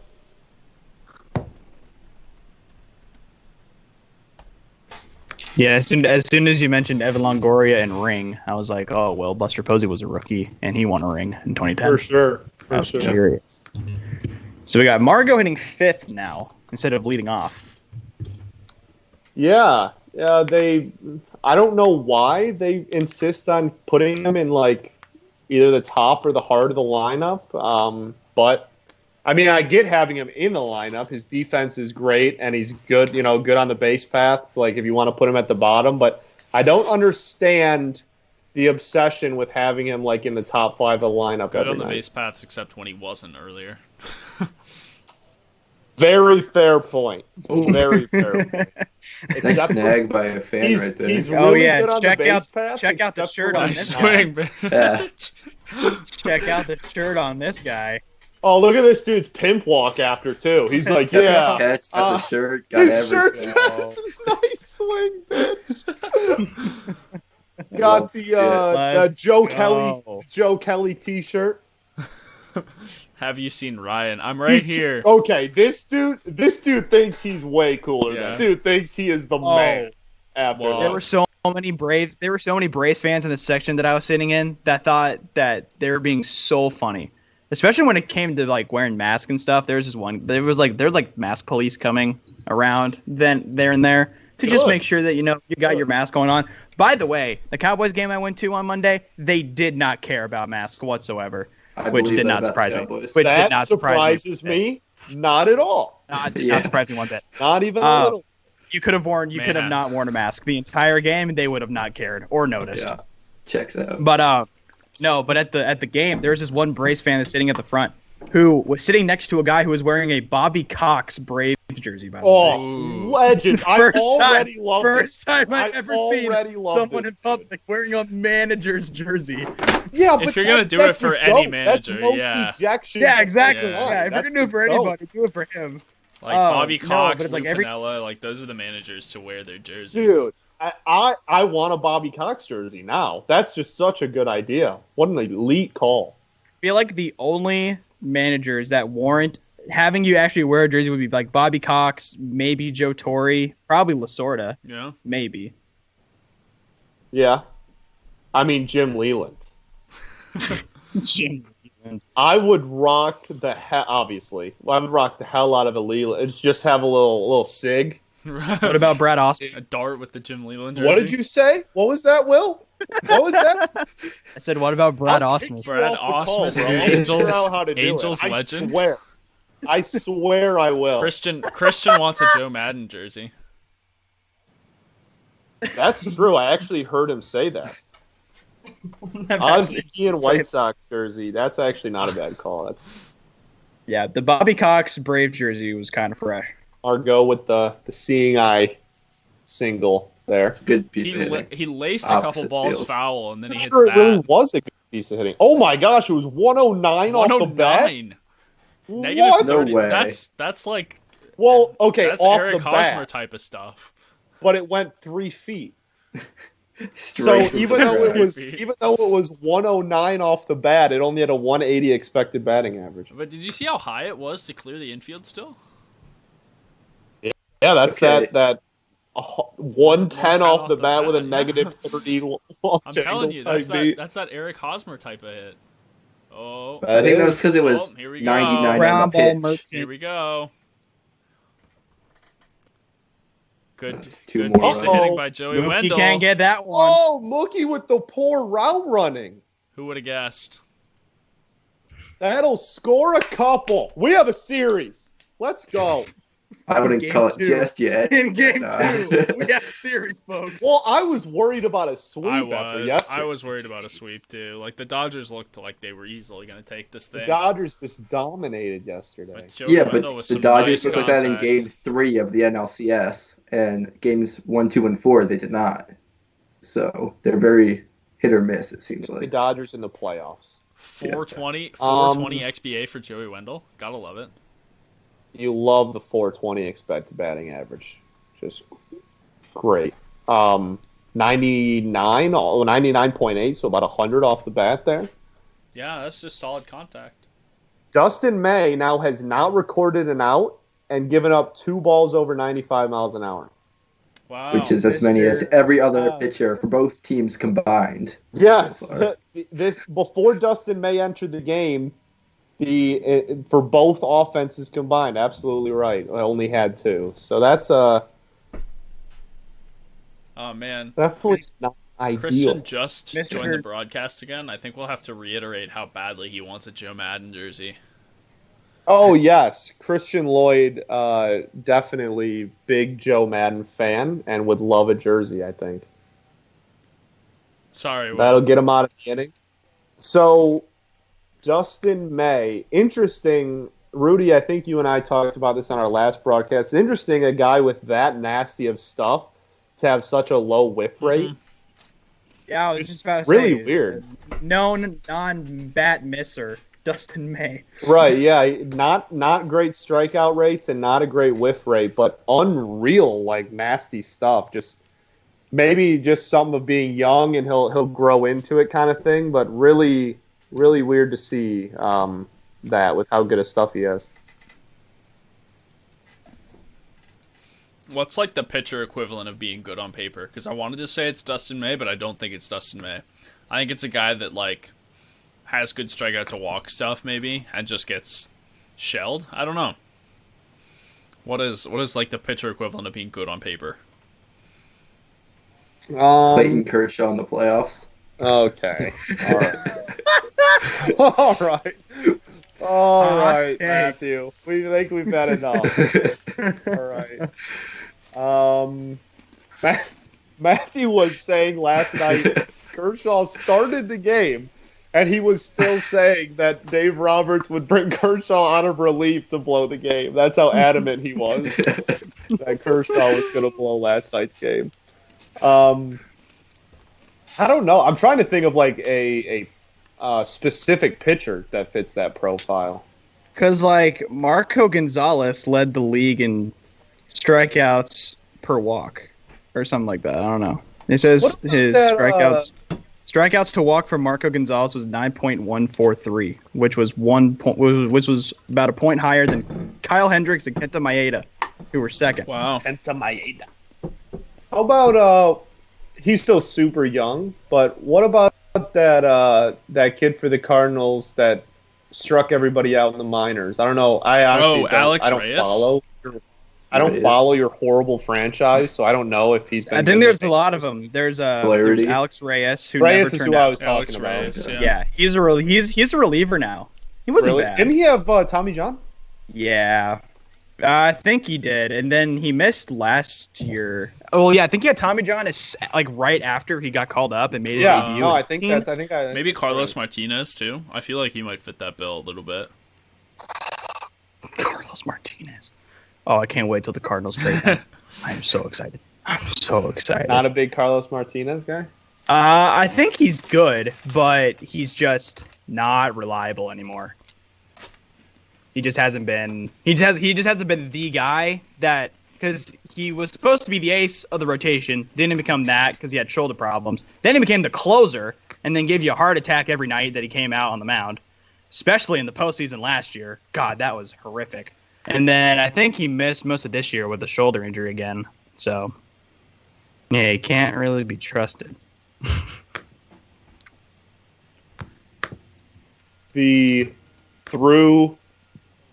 What are we through? Halfway through Yep, 4? 3 and a third. Yep. 3.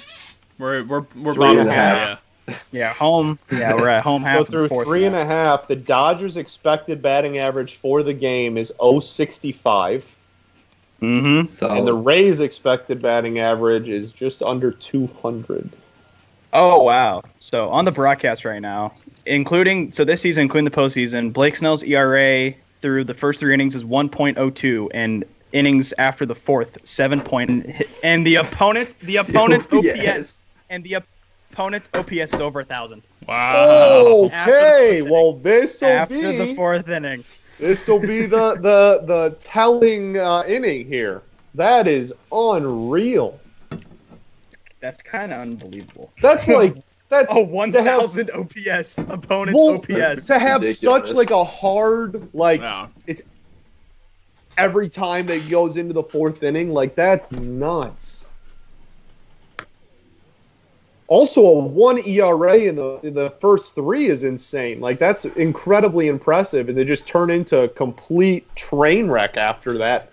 Hot of a start consistently is Blake pretty Snell should just unreal. be like a 3-inning opener every 3 days. Like Opener. every You're the Rays. 3 You're days, the Blake Snell Rays. should be a 3-inning opener, and he will win another Cy Young. Literally, he's gonna win Cy Young as as an opener. If he went like See, if that he was went for like this year. every 3 days, right? So 162, he goes 54 times, so he gets exactly 162 innings. If he had a 1 ERA over 162 innings in a full season, like granted, he's not gonna do like that's on full rest, not 3 days. But like if that was his designated rule and he did that once every 3 days, he would pitch not exactly as many innings as a starter, but like probably close, considering he apparently has a really short leash. And if that's what he was meant to do, I feel like he could kind of kill it. yeah, but then you have Yeah, one or why two not? bad games, and all of a sudden, that blows up in your face. I mean, it's not like a normal reliever where he ends up with like 60 to 80 innings. That's 162 innings over a full season. 3 innings every 3 days. I guess, yeah, that's true. That's true. And not every 3 games either. Every 3 days. Oh, true. You could get more. You know, innings. if you get an off day in there, you could do every if you have one, if he does a game off day, then start of the next series and then game 2 of that series, he could, if you did days instead of games, you could even probably raise that inning count another, Yeah. I don't know, 20 innings, Yeah. 30 So innings. you could get to a normal starter's volume. Yeah, exactly. That's look at us. You know what? Dial Hire up Kevin Cash. Get him on the phone. Which one of you 3 has Kevin Cash's phone? Tweet at the Rays. Tell them. At Rays. At Rays baseball. At Reyes, We please, just figured please call out how to us. make Blake Snell the greatest pitcher of all time. How to effectively use Blake Snell to his full potential. Please, Peyton, please, clip that please and get tweet someone. it. Clip this and Please tweet it at please Rays. get someone on our broadcast with us so we can discuss details and Yeah. and how much you'll pay us. Thanks. Also, Blake Snell on the broadcast as well. Yes, we need a special guest. In-game interview, you know. Yeah, That's, we can that's have big that these thing. playoffs. We can put the mic on him and interview him while he's pitching. Well, yeah. I think it's a great idea. Trade us some slapdick guy from your front office to help us learn your ways. Yeah. We'll plug your Twitch channel, bro. It'll be sick. Snellzilla right there. Snellzilla, baby. Yeah, Diamond Digest Blake Snell collab. It's coming. I love Be on the lookout. That'd be Be sick. on the lookout. That'd be sick. Making some company moves. Yes. Maybe we could put Diamond Digest on his cleats. That'd See? There you Sure. Oh, Sure. Diamond Digest cleats. I might have to purchase those. I think go. those would Diamond be Digest cleats would go hard, those bro. would be super heat. But we don't need shirt designs anymore. We need Cleat cleat designs. designs. That's where the money there's is. no way Callie would not make the most fire cleats ever. There is no way, bro. She would make True. some insane cleats. Insane. Yeah, or Izzy. Either one of them. Oh, I meant Izzy. Did I say You said Callie? Izzy, yeah. Yeah. I meant. Izzy would make some. Wait, I No. You said said Izzy? Callie.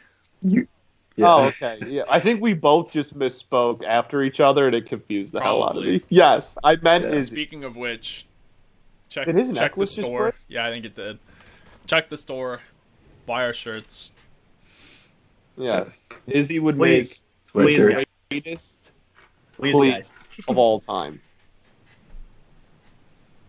Woo! Blake Snell now pitching. We got to have stats pre and post necklace break. Pre and post necklace break. Wait, So- did it break Yeah, it just broke now? during Yeah, this it plate just appearance. snapped. And Oh, wow. Brewstar So now if he gives up didn't runs, Brewstar Is it 'cause 'cause of the the- necklace. or is it because Nope, of the inning necklace. splits? I guess we won't know. Oh, the necklace. Well, No, it's he not. the has beginning recorded splits. 11 outs and 7 of them have been strikeouts. There's That'll do it. another. Yeah, there you go. Yeah, that breaking ball's been working Yeah. tonight. That slide piece is Goodness. Nasty indeed. Ooh, It's only poor at Max 55 Muncy. pitches too.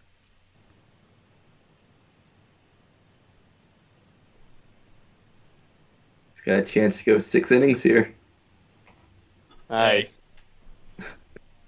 watch it. You don't know how Kevin Cash is thinking.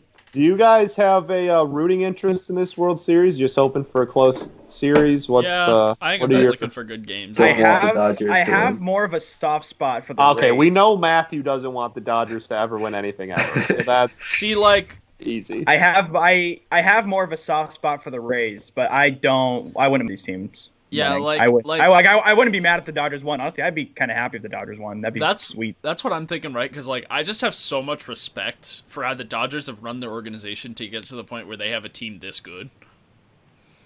Yeah, That, like I would for not sure. mind whatsoever if they won this World Series. Yeah.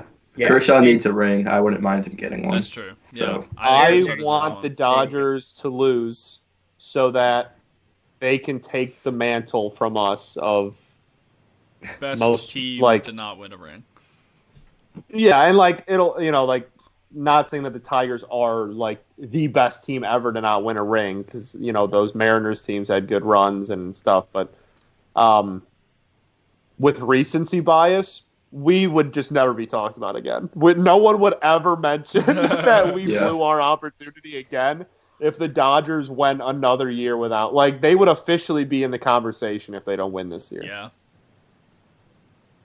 Like the last 20, 14 to present day or 2015 to present day Dodgers would easily go down as one of the best teams ever to never All win the a ring. years they won the division, Yeah. basically. Right. Was So it what? 7, 8 6 straight, 7 straight? Yeah. Unreal. Yeah, it's been every year. It's been every year since 13. They won the division. Yeah, so 8. That's nuts. Oh. I'm sad they don't do StatCast on foul balls sometimes agree. because Yeah. that ball was cranked. On that fan catch earlier. I'd like to know the stat cast on that. Right. Yeah, exactly. Exactly. No, but that foul ball, like that, I believe that at least off the bat, that looked like if it was fair, that thing's gone. That thing was cranked.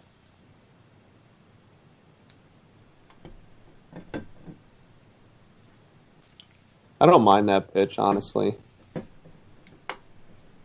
Breaking ball has been working. Try to get him a chase. You're up 1-2 in the count. Why not? Yeah. Is there a way on Savant to find which pitcher struck out a batter with what pitch? Because I'm trying to see how many strikeouts Snell has on the breaking ball. I assume the majority of them are on breaking balls. I think you can. You might have to look manually. They definitely have information for each pitch a guy throws. So if you go to Blake Snell, are the Rays? I'm not a big baseball savant guy. Don't really know my way around this place. Okay, I got it. I already got it. Okay, so Blake Snell has thrown 19 sliders in 61 pitches, the second most thrown pitch. There's one on the curveball. There's another one. There's 8 strikeouts through 4 innings. There you go. Okay, so here we are. The good timing will do it in between. Wow, he's pumped. I love it. Let's go. He's He's doing a thing too. He is. The thing that my dad always says, the thing that shall not be named. That's what he calls it. Big superstitious guy, Kevin Bentley. So the pitch breakdown for Snell. So that was ruled a slider. That strikeout that just happened. Oh, really? It looked like nope. It Just looked kidding. like a curve, just kidding. yeah. Just kidding. Yeah, just kidding. They just updated really late. So he has 63 pitches, 20 sliders, 10 curveballs. The second and third most thrown pitch, respectively. The whiff percentage on the slider, he has 8 whiffs on 8 whiffs on 11 swings, so 73% whiff percentage, which is damn good. And then the curveball is only 3 swings and 2 whiffs. Dude, 8 whiffs on 7 sliders. That's pretty impressive. Yeah, that's damn good. Some swung twice. Missed both times.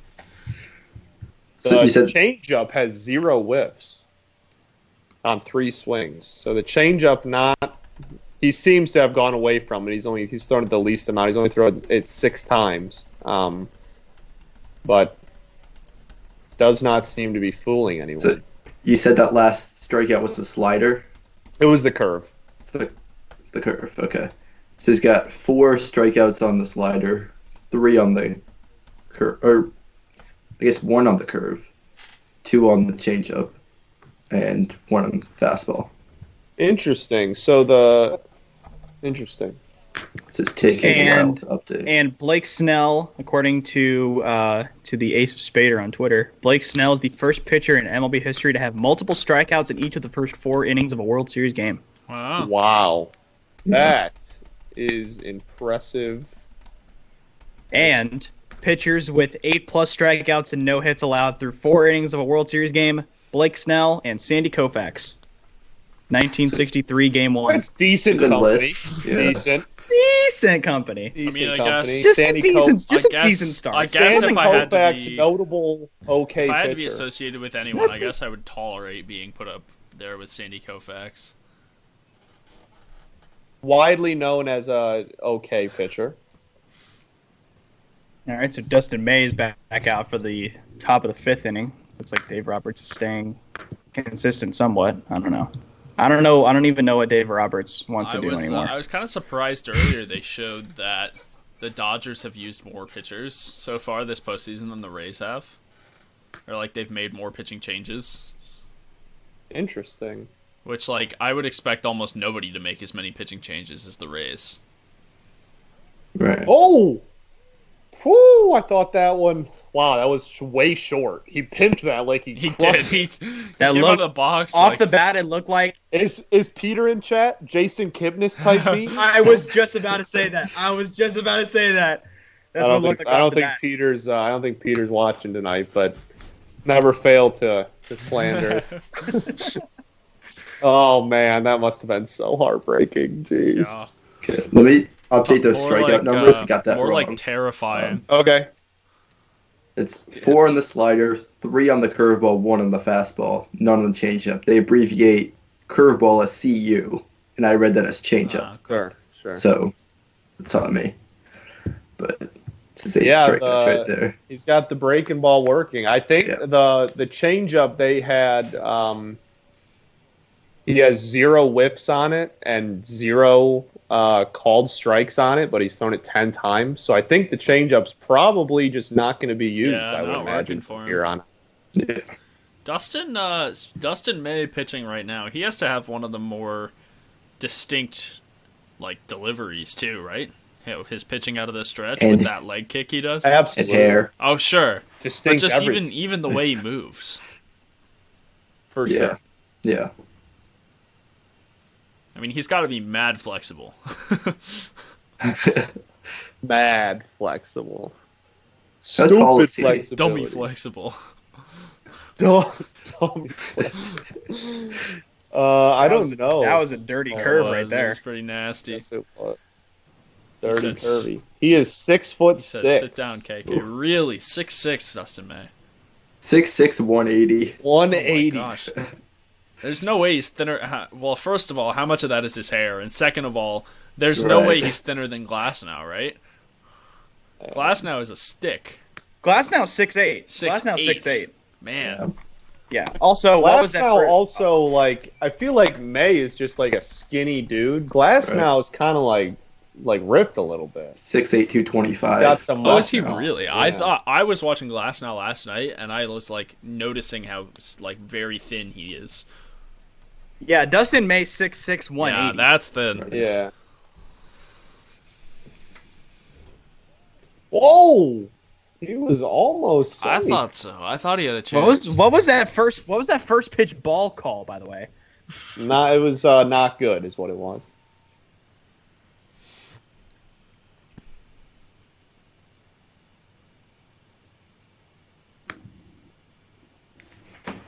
I feel like I've seen Dustin May so frequently this postseason. I feel like I've just seen him Yeah. all the time, the whole season, Yeah, all the time. and it's got to just be Like, I there's feel no like- way he's he's not leading the league in appearances. It's just got to be the fact that he's so Yeah, but I feel like he's just Wow. And he's a just prospect distinct- throwing like every 101. time he made Pitching Ninja, I it was on my timeline. I don't know that Pitching Ninja was Yeah, on my literally. timeline that much on Twitter, but every time I think Dustin May made Pitching Ninja, it was on my timeline. Evan with the crazy stat. Tristan McKenzie has a bottom 5 body mass index all time of MLB history. He said he is literally historically taller than That is one of my favorite That's stats so funny. ever. Wow, bottom 5. By the way, that Names the other Zanino ground out was 107 off the bat with a 460 expected batting average. And Austin Meadows does him one better and hits it even harder at 108.4. And that we'll get through. Waiting for the XBA on that one. Yeah, the XBA difference between those two will be interesting. Because we don't have a launch angle on the Zanino one yet either. Oh, here comes Lau. Uh-oh. Nick says Mike Z robbed. He was robbed last night too, bro. That's 2 games in a row. Justice for Z. Yeah, That he's Zunino's hitting the hard. there's He's the just SBA. 107 right the at BABIP gods bro. are not on Mike Zanino's side. Mike in this Zanino series. pissed off Babbitt, Oh, God, for sure. 690 XBA on the Austin Meadows single. Wow, That is certified nice. Everybody give Nice. it a nice. Give it Certified nuts. We had a 420 last inning, right? Oh, Bro, we now have a 420 420 and a 690. 690 batting. I'd say this game they might as well just wrap it up. Nothing really better can happen than this. So nice. I will say, I don't know if you can necessarily say Mike Zunino was unlucky when the XBA was under 500. That's still more likely than he It's gets out than he gets a hit. Yeah, Very it's true. I promise I'm not slandering him, Nick. well, Nick's gonna take Just it. probably- I know. So- He will. There's no way he's not gonna take it as. Peyton says someone mentioned Travis Tristan Scott. or Travis Scott McKenzie. That is kind of he do be looking like Trav. though. What's Travis Scott's BMI. Body mass index. BMI. What? Someone Google Travis Scott BMI. I'm looking. I'm trying to find it right No, now. it's just gonna be like some song you made when he was 17. Called BMI. It's lit. Yeah. It's lit. All right, come on. According to this website called bodywhat.com, Travis Scott's BMI is 25.3. How does this recorded? Because it gives his height, weight. He's 5'10", 176, and apparently has a 13.5% body fat, and he has How a do BMI of people know 25.3. I don't know. Just for a I second. don't know.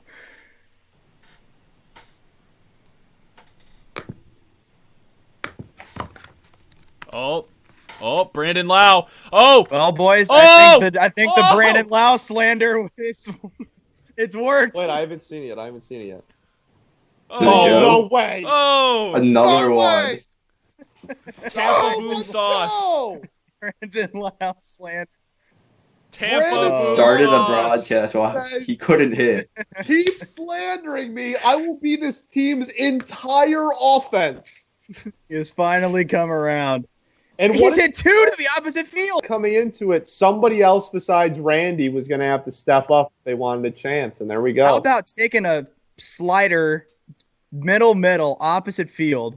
Oh, I mean, barely hitting it over. A 900 expected batting average, even though it looked like it kind of barely got over the fence there. So Dustin May came in before Margot came to bat last inning. Right? Is that Dustin right? Ray has not had it. No, Dustin May faced Margot. He got a single. Yeah, so he faced Margot, Wendell, Adames, and now the 4 batters this inning. Three, and Randy's up. So And upon that, Andy, that ground out was 107 and a half. yes. by So Randy. upon that Lau home run, and now the Randy ground out, May has allowed 7 batted ball events. 6 of them have been hard hit. Yeah, 6? 5. Yeah, he's allowed 5 over 5 100, over 100 miles an hour. and So if you one was take 99.8. If you Yeah. take out May, we're at 3 for the game, and May alone has 6. not his finest performance. Unreal. Yeah. Yeah, Dustin May's not missing many bats. To say the least. He ain't missing many bats. To say the least. He is not missing a lot of bats. I'll be back in like 2 seconds. Hold on. I think we'll just head to a short break here for a sec. We'll be back for bottom 5. We'll be back.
All right, so we're back here.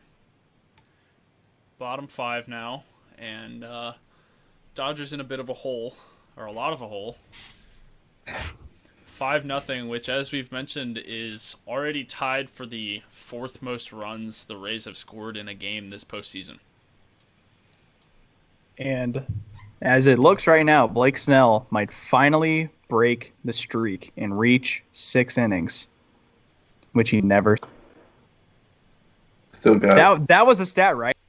Was it more than Yeah. 6, or is it 6 or less? 6 He or less. hasn't I don't think reached he's reached 6. 6 innings. Yeah. Okay, gotcha. So does that mean that literally having a no-hitter going is the only way that he is going to get to 6 innings?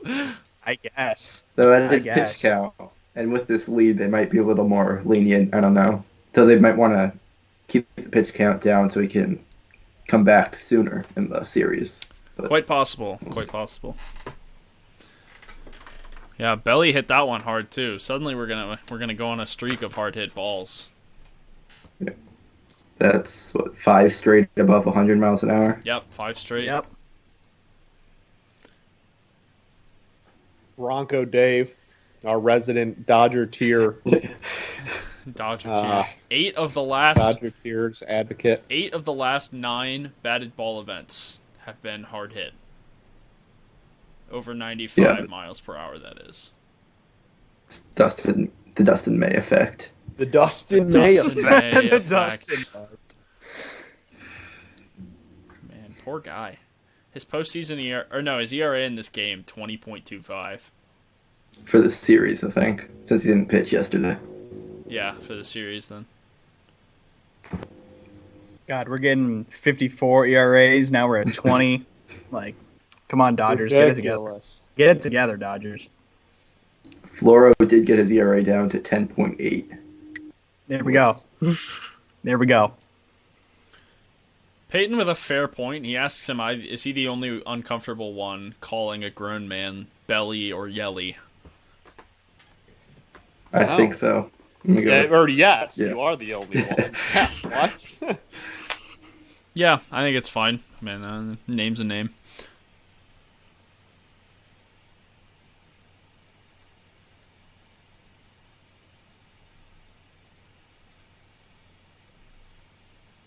Looking for a 5-gallon bucket. Bronco Dave just hates the Dodgers, bro. Well, see, I wonder now, because are they going to allow... So say Blake Snell gets to 80 pitches through 5 complete, and he doesn't allow a base runner in this inning. Or it's like, even though he's at 80 pitches, which I don't even know what Kevin Cash thinks is a relatively high pitch count anymore.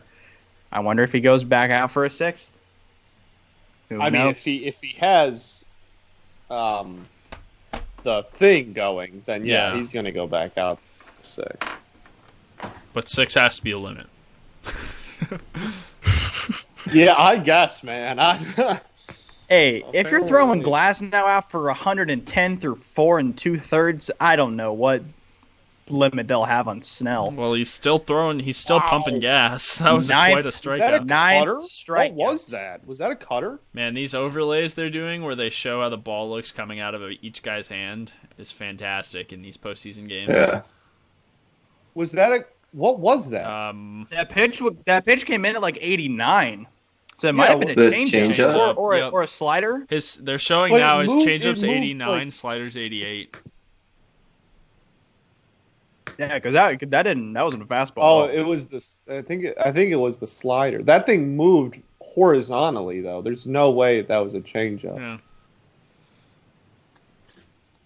That was a nutty pitch. Mike Zunino, not a very good throwback to Snell there. Hell, I can tell you as a longtime catcher, that is not something pitchers do not appreciate when you have bad throws back to them. Also, it should have been a strike on that 2-0 pitch. Oh, yeah. Yeah. I was right there. Man, look at this line. 4.2, no hits, no runs, 2 walks, 9 Ks. Yeah. There's a makeup call. Yeah. There's a makeup call for very, you. very questionable. Yeah. Strike one. Can call you there. say makeup call?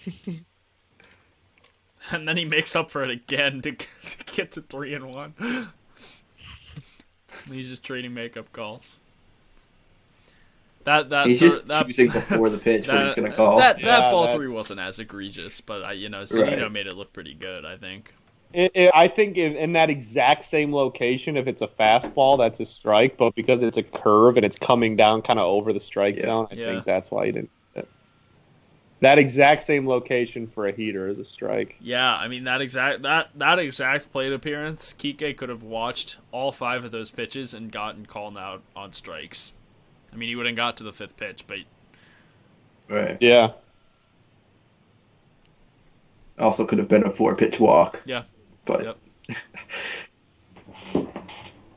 and I mean, Snell had the 2 walks earlier in the game too, so control, they're probably going to be watching him pretty closely for that. If you want to know the effects of having an event being thrown against you, the Rays currently already in the 5th inning have a 95% chance of victory. Wow. I think that might be slightly more because of the 5-0 lead than the Definitely pitching, doesn't help, but the 080 expected batting average, I would say, is pretty. But yes, the 5-run lead, absolutely the biggest part there.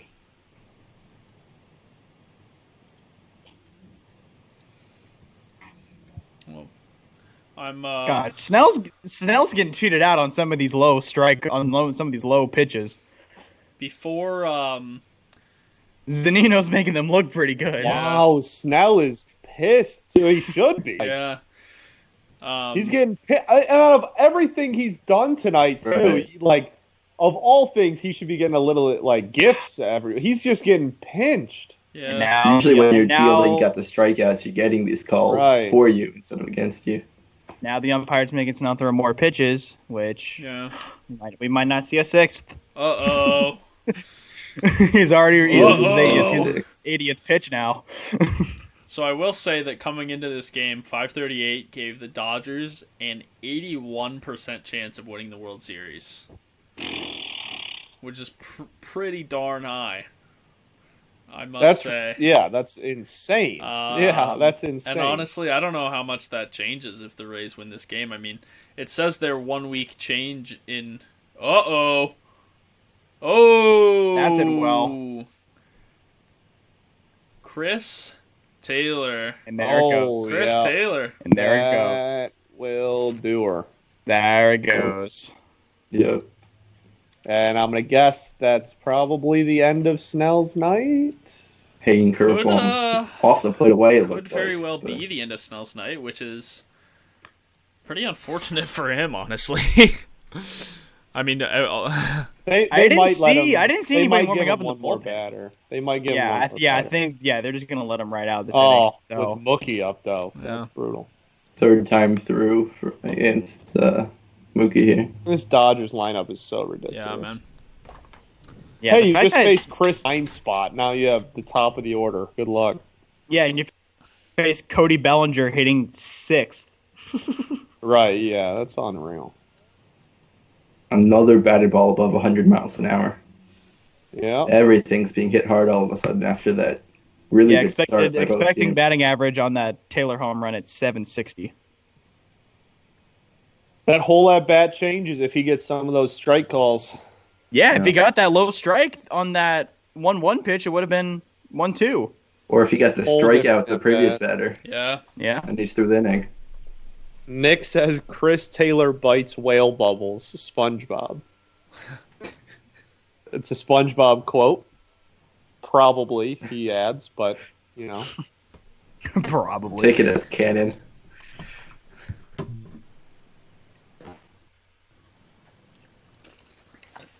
All right, let's see if Snell can get out of this. And his night will definitely be done, I would say. I don't know. I mean, he's still at 84 pitches. That's like, well, I just think with how good their bullpen is, they're not going to press to put him out there to face 2, 3, 4 next inning. Yeah, no, that's a fair point, and he's definitely. I mean, those were his third and two of the last 3 batters he faced were his third and fourth hard hit balls of the night that he's allowed. So. Yeah. Also, this is now 3rd time through the lineup, right? Yeah. So. Yeah. I just don't think that doesn't sound very Rays-like. Granted, Glass now pitched like 400 pitches last night, so. Who knows anymore? The Rays' expected batting average this game, by the way, is almost 270. It's pretty good. Which is very high for a single game expected batting average. That is damn good. And Snell gives up another walk. They got to pull him. So yeah, they got Nick Anderson warming up now. Anderson, who I think you might let him face the lefty, Seager. Oh, Yeah. fair point. Fair point. He's gonna get Seager and then get the hook. Even though Seager did hit that ball really hard first time out. But true. Nice angle of Mookie and look G-Man. at G-Man. Yeah. It's awesome. Just you gotta love it. The two greatest. You gotta love it. Well, excluding Zunino for a second. Excluding Randy. Zanino. Oh yeah, here's pitching coach guy. Pitching coach saying, "Hey, get this out, and then go take a shower."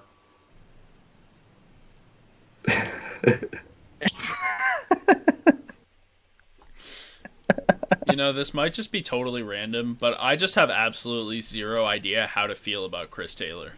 Like none. You just can't judge. Like if there's a player judge how good he is as a baseball player. If there's a player that I'm just utterly indifferent towards, it's probably Chris Taylor. Yeah. Yeah. I would kind of agree. I kind of don't know what he is. Like I know what he is. He's like a utility guy. You just plug him in anywhere and he'll play. But it's like I can't tell if he's like just a really good quality baseball player or not. I think he benefits a lot from being in this lineup. Maybe. But I don't know. I don't know. I never love giving too much credit to like lineup protection. That always just feels like a cop out when you're trying to analyze how a guy is. Yeah. But at the same time, I mean, if you're working, especially this lineup, you're working so hard 1 through 6 not to make any mistakes. Sure. If you make one, bottom of the lineup, and then he gets to punish it. Yeah. I mean, Chris Taylor career OPS plus of 109, 9% better than the average guy. Yeah, that's what I'm saying. Like he just is. He's fine. Yeah. I get that. That'd probably be the best way to put it. He's fine. He's a great 9-hitter. Yeah. You could probably. I would say he's that pretty as my reliable. 9-hitter. I'd say he's pretty reliable. He'll give you a 340 OBP, like a 450 slugging every year. Yeah, that's fine. Out of the 9 spot, and he can kind of play anywhere. I'll take that. I would have absolutely loved to put that in the Cubs lineup this year. I cannot even tell you. Chris Taylor would have batted cleanup for my team. Yeah. They're gonna say Cubs the way they hit. He would have been a 4-hitter in the Tigers lineup. That'll do it. I think that's it for Blake Snell. It's all falling apart now. Mookie got pegged in the butt by that throw, I think. Yep. Doesn't even make it 5 after all. Wow. 94 exit velocity on that single.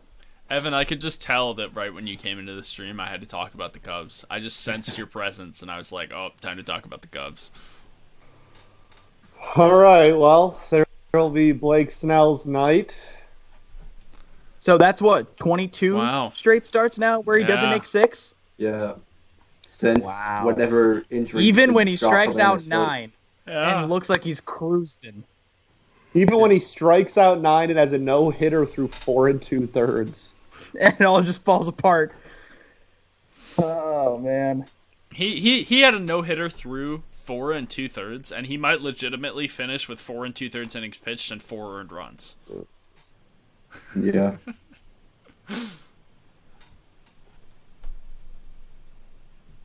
Yeah, you're right. No hitter through 4 2/3 and could end with 4 runs up against him. And all of a sudden, tying runs at the plate. So Just like that. All right, Nick Anderson, have fun. what is it? 10 walks between the starting pitchers for the Rays in the last 2 games. Right? Glasnow had 6 yesterday, I think. Yeah, I think so. So less than desired.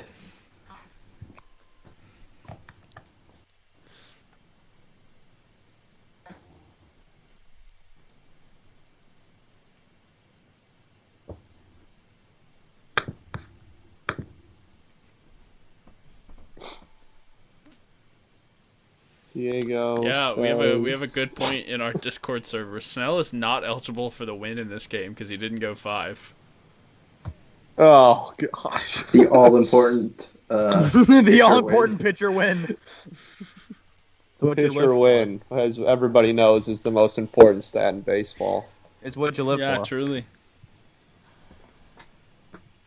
Rick Porcello, notable Cy Young winner because of the win stat. So ridiculous. Hey, Rick Porcello's my goat. I don't know what you're talking about. Dude, they literally just did it to piss off the city of Detroit so that we could say we had 4 Cy Young winners in a rotation instead of only 3. That's literally why I they think did they it. did it to piss off Kate Upton. Hey, that tweet is just legendary. her specific. Legendary. Just her Kate specifically. Upton tweet. Hey, I mean, if like being honest here, if I could do anything to get Kate Upton's attention, I probably would. Like,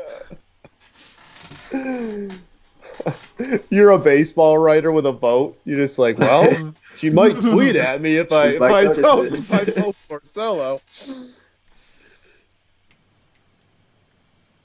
Second night in a row talking about Rick Porcello. Hey, I feel like we come to similar topics. Like I feel like we hit a couple key points every single broadcast. fair. 34-0 when leading after 7. That's pretty huge. Well, Right. good. Well, this good to know we're in the fifth. This is Yeah, good thing we're showing this. Yeah, good thing we're in the bottom of the 4 fifth. 2/3. Good thing. this is the man that they need to get back on track. Oh, Oh, that this was dude a was nice pitch. unreal in the regular season and has been a garbage can in the playoffs. Which I was seeing on Twitter, people were trying to figure it out, and it looks like they were saying he hasn't lost velocity or anything. Oh, we got a 4-man outfield. The Rays You We got know, a love with- their damn wait, with 2 4-man runners on. 2 runners on base. We got a 4-man outfield. That's gonna be a first. But You have one person. Does at each Justin base with Turner? the Does fourth. Justin Turner like warrant an extreme shift to begin with? Oh, It's the another Rays. broken necklace on Nick Anderson, Scott. uh-oh. What is Oh happening yeah. tonight? What's going on? Does he even? It's got to be He the doesn't. Rays. Humidity. I don't think he even realizes that it broke. Humidity. Yeah, it was just broken It's the humidity. right there. Yep. Yeah, I don't. Yes, No, there I you go. think Grabbed it. he doesn't care. He grabbed it. He's Yeah, putting just it in take his it, put pocket. it, Yeah. put it in your back pocket. He pitched with it broken. Though. Yeah, he did. Threw one That's pitch with Snell it. laughing at it. Can't tell his facial expression behind that. I don't think he's laughing. Something tells me Blake Yeah. Snell's not Yeah, laughing something right tells now. me He Blake looks like he was Snell's about to not cry. really in a laughing mood. He looked like he was about to just start tearing up. Yeah. But Well, he always looks like he has 2 recovering black eyes. So. yeah. But yeah, no. Somebody on Twitter was saying like it's not a velocity thing for Nick Anderson. So really, it's probably just a location thing, which is good news for the Rays. I mean, that's something that you can probably fix. But yeah. True. I mean, that pitch, that's first strike was not well located. That was Yeah. 96 down the middle. Yeah. He got away with it. So question. Well, we've got Nick Anderson, a man with a nice beard and a bald head. How do we consider beards in our flow statistics? Ooh, interesting. I think it has to be a separate stat. Separate stat. Okay. Yeah, beard So flow. Nick, Because you like Glass now is a baby face, but he's got mad Yeah. flow. Like, you know, like you're you Justin can't- Turner, Justin can't Turner stop and Nick Anderson both have some beard flow Yeah. going. and some flow on JT. Yeah, I wouldn't call Justin Nice Turner's pitch. beard anything. Nick Anderson pumping heat, and he's out of it. Big time. The ultimate flow and beard is Jason Worth. True. Definitely one of the best ever when it comes to that. To know was Nick Anderson tipping, and that's why he's struggling. That's true. That could be a possibility. Could be. I think. I feel like the Rays would catch on to that pretty quickly. Yeah. You would hope. Yeah.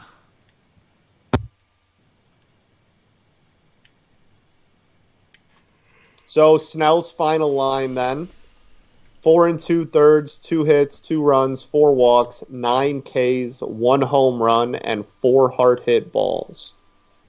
Which, I mean, since he had Anderson, kind of saved his line a little bit there. He looks not too bad after.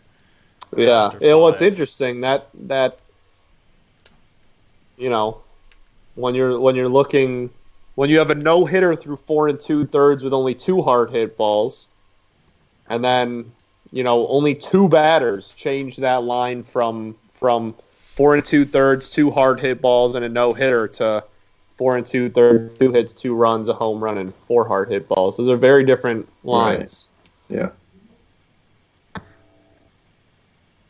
Is Joe Kelly coming in for the Dodgers? Oh. Joe Kelly alert. I would be Second shocked straight if game. Justin May came out there, but I'm pretty sure Kelly was warming up. Baseball Savant currently has Joe Kelly as the current pitcher for the Dodgers. There you go. And the GOAT, G-Man. Yeah, we got G-Man 4, 5, Joy. 6 coming up. 2 GOATs. Joe And Kelly is that legend. fan Joe who Kelly caught is the a ball legend. earlier. It's exciting to come Yes, absolutely. And we have Nice. Joey Wendell. Nice swing. Joey Wendell currently due up 3rd in the inning, and he has the highest WPA in this game, plus 20.8. Well, there you go. Because he hit the double that plated 2. Yeah, Brandon Lau, the man with 2 home runs in this game, only has a win probability added of 18.2. Joey Wendell has a 20.8 win Wow. probability added. I love that stat. I love the win probability added by player. Yeah, Rays are currently at 82.5% chance to win this game, Oh. which I thought was kind of high. Still pretty good considering. Yeah, considering that 2 they're runs one given swing up. away from a tie game. Yeah, right.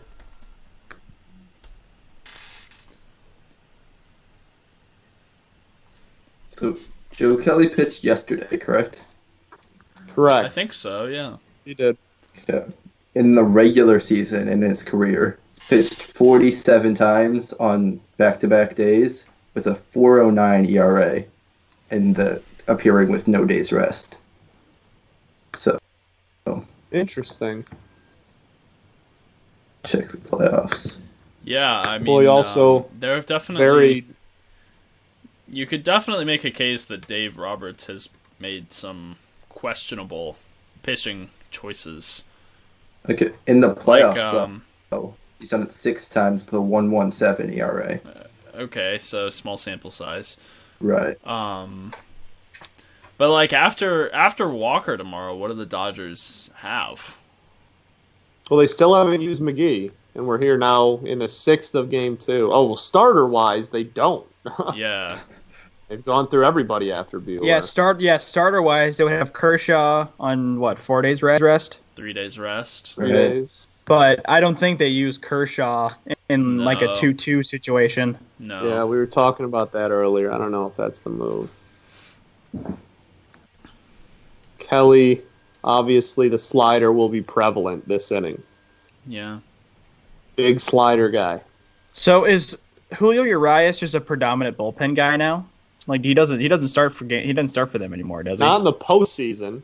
I mean, he started. He is a starter, but since the playoffs started, he's been pretty much. Yeah, because he all went along with 5. He went 5 out of the bullpen in Game 3 of the Padres series, and he shoved. Like he just shut down the. Oh Padres. yeah, big time. He he did again in against the Braves. Because that game 3 against the Padres, that was a game Dustin May started. He only went an inning, and then I think gave up like 2 runs, and then Reyes came in and he just shut down the Padres. I don't think they scored after that. Yeah, so that's a possible start. Did Reyes pitch last night, or did he pitch in NLCS Game 7? I don't remember.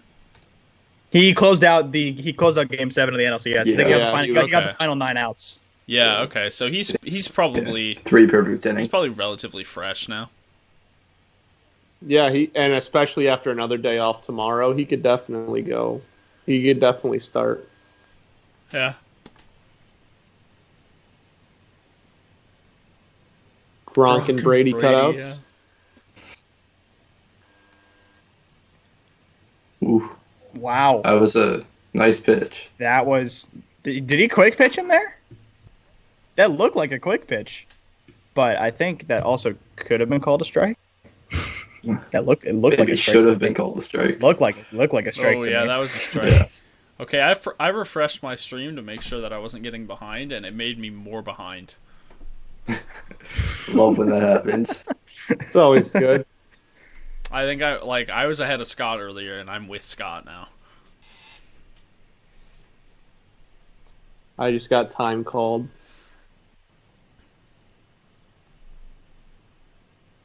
Oh no, I'm behind Scott now. Jeez. I hate to see it.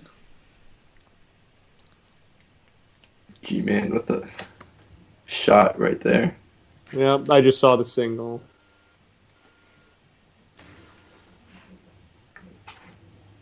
Oh, that looked like it was well hit. It looked like that. It's a single for G-Man Choi. First career World Series hit for the GOAT. First of many. G-Man Choi. Is that the first career for any Korean player, right? Yeah. Yeah. If he was the first, he's the first Korean-born position player to play in the World Series. So there's the first hit for a Korean-born position player. 107.4. 107 off the bat. G-Man the GOAT. 710 expected batting average. Nice. Now we got Margot. Continuing the trend of everything being hit hard recently.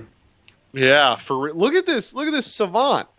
It's just all red. Just 100, 100, 100, 100, 100, 100. Yeah, the last ball put in play that was not at least 90 miles an hour was G-Man Choi's force out against Victor Gonzalez in the 4th inning at 77.2. Every ball put in play besides that hit has been at least 90.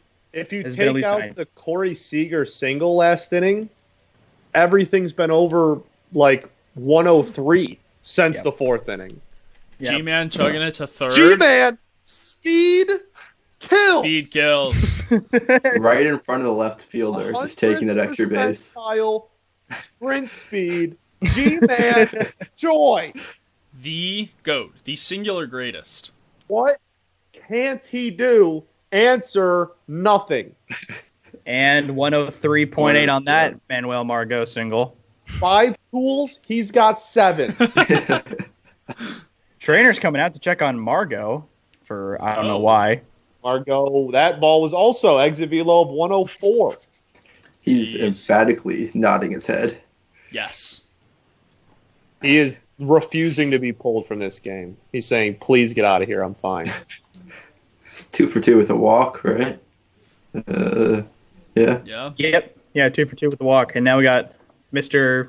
Win probability added, Joey Wendell. Again with 2 runners. Reyes got to save some offense for tomorrow. Shoot.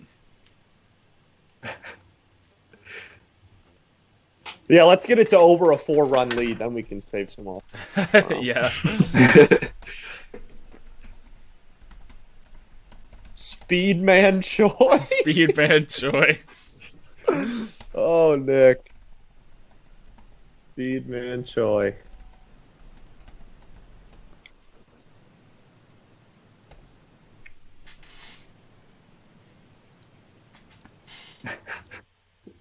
Oh. Uh-oh. That's it well. Almost found again. 97 off the bat. That was hit hard. Yeah. 450 expected batting average on that. Speed Man Choi. Speedman Choi. Say it till the end of time. What can't he do? That was a nice play by Chris Taylor. Yeah, it was.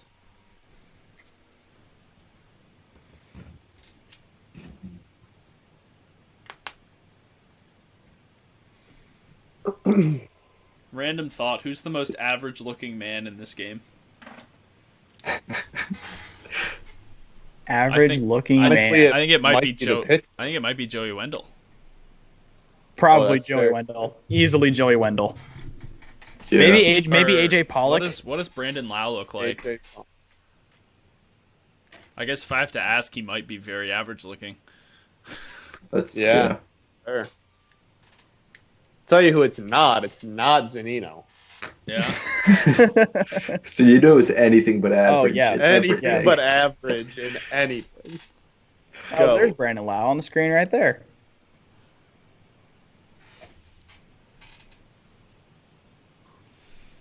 Oh, Brandon Lau doesn't look that average, but Joey Wendell What about like looks pretty average. what about like Chris Taylor, Will Smith? Oh, Will Smith? Yeah, Will Smith I think is pretty average-looking dude. it's got an average name too. Yeah. Uh-oh. Yep. Muncie couldn't get that one. Margot on to second. And they thought he was injured. What a joke.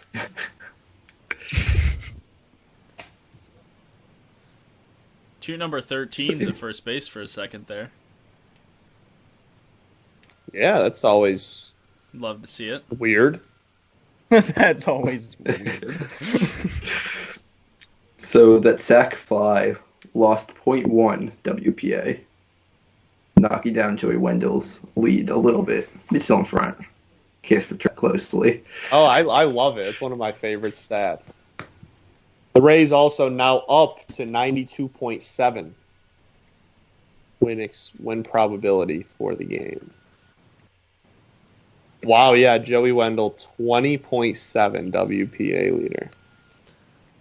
How is he ahead of Lau? Because when he's done what he's done, I guess his double was more important. because that was I 2 guess. runs. Yeah, right? because Lau put them up Lau's hit initially. 2 homers. Lau put them up initially with 1 run. Wendell added 2 runs to make it like a 3-0 lead, although he really should have, only, doubled in or singled in one of those runs because odd numbered leads are worse objectively. But Fact. yeah, Word to A-Rod. honestly, like giving Spittin'. them an odd number, like both Lau and Wendell gave them odd numbered leads. They should just, I don't know why they don't have negative WPA, honestly. It's Yeah, true. I just don't know why they just haven't bunted with runners in scoring position. That's clearly the best play on paper. I just want to see an immaculate bunting inning Count where for everybody that, just bunts. analytics nerds. Yeah. You can't. It's like there's Yeah. no way to like. Alex Rodriguez, fast one of the analytics. greatest baseball players to ever live, agrees with me. Yeah. Okay. So the Rays are now up to 10 hard hits recorded. The only 2 players to not have one are Willie Adames and Kevin Kiermaier. Oh, you know what other great player agrees with us? John Smoltz. True? True? Yeah. Yeah, you got to get John Smoltz to like your take. Yeah. It's not a good take if he doesn't Yeah. agree. Nope. It's interesting. Floro has plus 13 WPA, and now currently in the game, the Dodgers have a 6.8% win probability. He's better than. Without Dylan Floro, the Dodgers would have a negative percent chance to win this baseball. That's Pretty sure that's how it works. that's just statistics right there. That's just fact. The hard hitting analytics Explain- that we strive Explain that, nerds. Explain that, nerd. It's a shirt right there. Explain that, nerds. Explain that, nerds. Except we I are the don't, nerds. I don't know who Fangraph is. Explain that, Fangraph. I don't think. I don't think that's really on brand for us. Man, that slider is nasty. I'd Yeah, buy Kevin- a shirt. Kevin with Kiermaier- A-Rod's face saying, Kevin Kiermaier had no idea what to do with that pitch.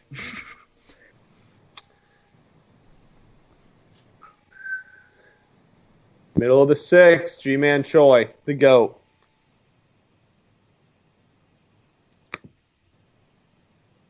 Hey, did you guys know that Cody Bellinger played in the Little League World Series? Did he really? You know who else did? Todd Frazier.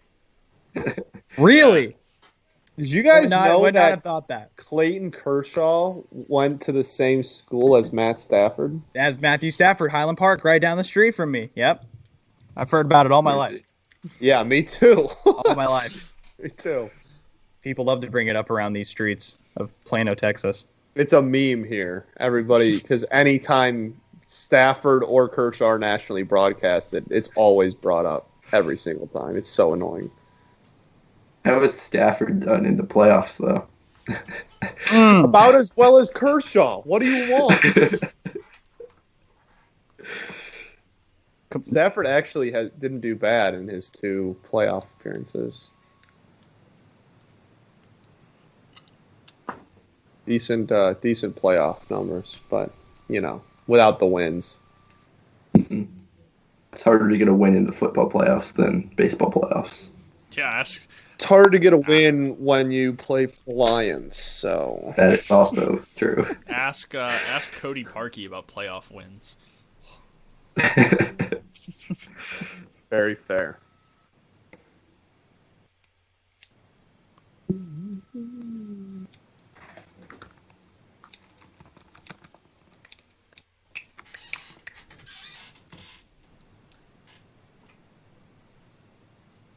Yeah, all right. So we're almost 2/3 of the way through this game. Yeah, I'm trying to see who... I'm assuming Nick Anderson's going to come out, right? There's no way that they just wanted him to pitch 1 out. It's I don't know, because Nick Anderson hasn't been stretched for much more than 1 inning. I think he averages less than 1 inning per appearance this year. I thought he could go 2 innings. Right? Maybe that's just been thrown around by fans. I don't know. I mean, I'm sure about any reliever in baseball could go 2 innings. Well. But yeah. Yeah, there's no way he's only in there he was only brought in for 1 batter. He's definitely getting this inning. Interesting to see what they do after that, though.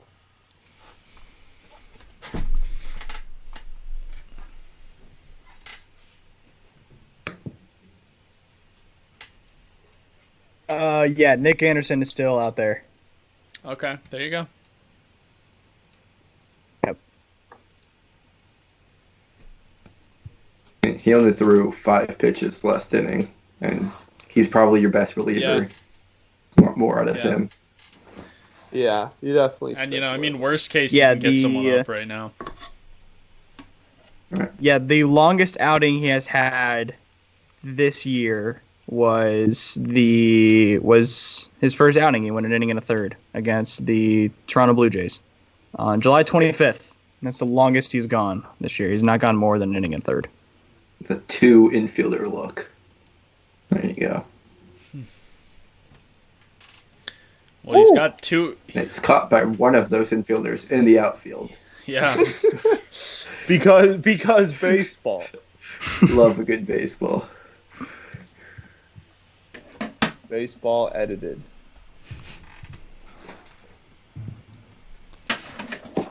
Will Smith's pretty average looking. Yeah. Yeah. He has the really average name. He has the really just baby face. Baby face, generic hair. Generic white guy hair. Average.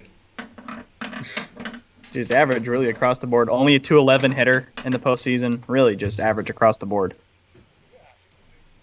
Yeah, he's a Major League Baseball player in the World Series. But yeah, dude, what a loser. What a first round draft pick. Across the board. God.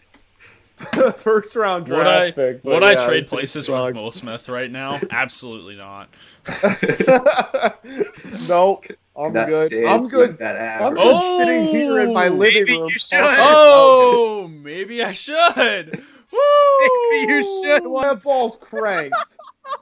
Nothing average about that swing. Every time I slander Let's not- Will Smith, Hey, he does something. Oh, another good catch We should, by That That was was average.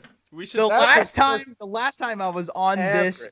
last time I was on a stream, it was Game 3, Dodgers and Padres, and I slandered Will Smith because he hadn't gotten a hit all postseason. He got 5 hits in that game, True. and here I am calling Will Smith the most average human ever. And he goes 414 upper deck.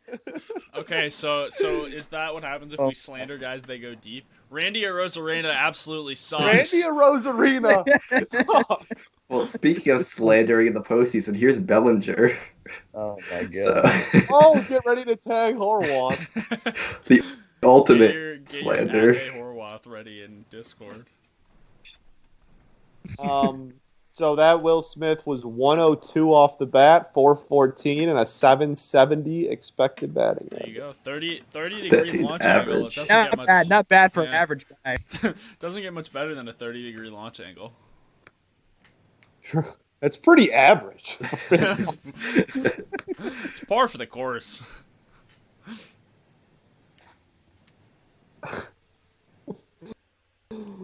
Spelling Andrew Horwath's name, but replacing the W's with L's. So we have Andrew Horlath. Guy. The worst part was that he doubled down on the take on Twitter, like in public. The guy who caught the home run ball, notably incapable of putting his mask on, apparently. Yeah, he's got a mask. Like everyone else around him doesn't. Depending on who. Well, actually, I'm not sure who caught it. It looked like the guy who caught it was good. But passing the ball around might not be the smartest idea. That is now 5 straight appearances with a run allowed for Nick Anderson. Jeez. Who would have thought? Especially after the regular season he had, man. Oh, He definitely did not have a mask on when he caught Okay, it. yeah, But he when he has it caught it. like Yeah. Yeah, And he like- hasn't now put he it doesn't on either. since. Yeah. he threw a he glove threw his at glove Randy. on the field. Who is this guy? Someone arrest him! He just threw a glove at a national treasure. Get this dude off my TV. And then he's laughing at him. He's like, haha, sorry, yeah. And Randy's like, oh, yeah, dude, you just gave up a home run in the World Series. I definitely want to laugh about this. You pegging me with your glove. Yeah, the masks per person in that shot right there, not ideal. Definitely a weak stat. Yeah. AJ Cody Pollock. Bellinger hit that ball over almost 108 miles an hour. Yeah, but it was an out, so he's not good. True. 560 expected batting. We have And AJ Pollock. Yeah, AJ Pollock has been lifted for Edwin Rios. Making moves. So if Yes. Nick Anderson gets this last out, he will tie a season-long outing. Inning in the third. man, his stuff Inning his and a stuff third. still looks great. Yeah, it does. Yeah, that's paint. That's paint. Pure paint. A lot of hard hit balls tonight. Okay, only between both teams, only 5 players don't have a ball hit over 95 miles an hour. Wow. That's a lot of guys hitting the ball hard. And actually, one of them is Edwin Rios. So really Yeah. 4. Yeah, it's kind of unfair to him. AJ Pollock, Enrique Hernandez, Willie Adames, and Kevin Kiermaier, only people who do not have a ball hit over 95. And Pollock's out of the game. And so- now Pollock's out of the game, right? And he's taken out of the game because he can't hit a ball And harder than Anderson 95 miles an hour. has escaped the Anderson, sixth. there you go, ties the season So the high. Dodgers, or the Rays, they maintain a 3-run lead in this one, and we're gonna head to another 89%. quick break. We'll be back with you for the top of the 7th.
All right. So here in the top of the 7th now.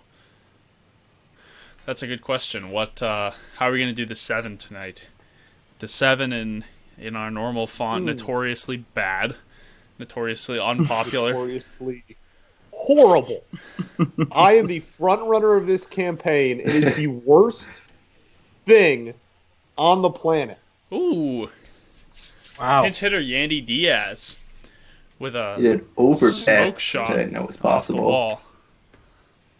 That over 95? Because that'd be kind of crazy. Yandy Diaz notoriously huge. Notoriously to say the least. Against new pitcher Alex Wood. Oh wow. 103 off the bat, by the way. All right, fellas. So our streak of hard hit balls continues. Waiting for the Yandy Diaz StatCast there. 109, 108.8. Holy! That's hit hard. Now, what was the launch angle? 17. Yeah. That'll be 6'10". Just a rope. Yeah. But does Brandon Lau homer for a third time in this game? I'm gonna say no so that it can be a yes. He sucks. Okay, I'm gonna take one for the Brandon team. Lau is bad at baseball. I think he's just going to get on so he can set up a Brandon Rosarena Lau for a is 3-run homer. indeed bad. Notable horrible baseball player. All right, we got the Comic Sans 7 rocking. I'm down with Comic Sans. That's Brandon fine. Lau. Oh, ends the streak. He's Brandon out. with the blazing measly 27.4 27.4 off the bat. You know what's crazy though? Because that is probably the exit velo on a lot of bunts. That expected batting average was 240, which isn't bad. Yeah. There's a lot of dribblers, that the pitcher can't get to. Yeah. 27 miles an hour. What a joke! This is why you're trash, Brandon Lau. Garbage. Who's the last guy to homer three times in a World Series? Why would you even ask that question? Albert Pujols. They intentionally walked Randy. They're terrified of him. They are absolutely terrified of Randy Arozarena. He is the GOAT. Look, they're having a mound visit. They're like, oh my gosh, he's they're having a mound visit. He's gonna somehow. We got a game plan for his next step. Wow, G-Man getting the pull, and Oakland University Golden Grizzly legend, and ALDS legend. But mostly the Oakland University part. Well, mostly OU, yeah, mostly us. Mike Barrasso. Mike Barrasso.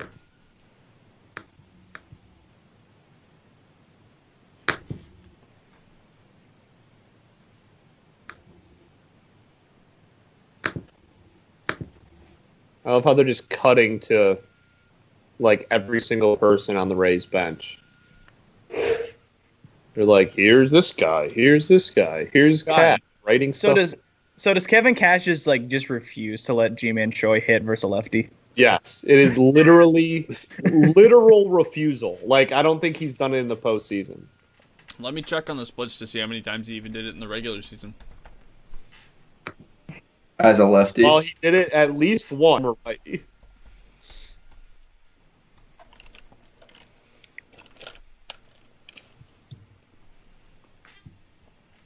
Let's see. G-Man Choi 2020 splits. He took 19 plate appearances versus lefties. Wow. 11 of them were as a right-handed hitter. Look at that. Go.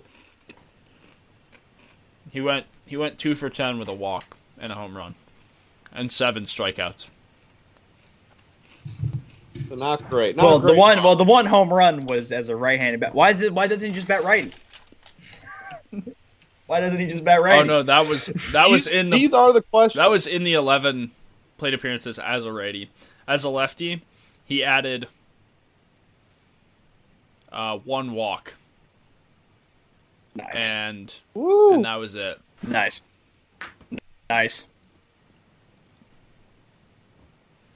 So the last batter that was intentionally walked in the World Series by the Dodgers, so their 2018, was Mookie Betts, That's funny. who is obviously now a Dodger. I love how specific that is. Yeah, I mean, none of the other intentional walks are that interesting. He's trying to find something.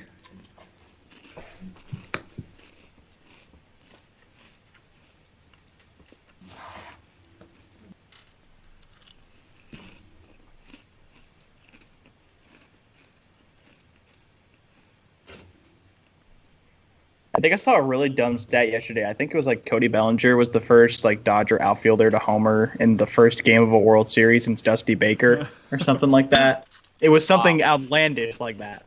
And I was like, okay, that's too specific. Yeah. I mean, that's just analytics right there. I don't know what else you want. Yo, yeah, pure baseball analytics at its finest. Oh, Alex Wood does his job, kinda. Didn't give up a run, so Yeah. Gave up 2 hard hits. But That's his job, I guess. I mean, ultimately, that's every pitcher's job. No run. no runs.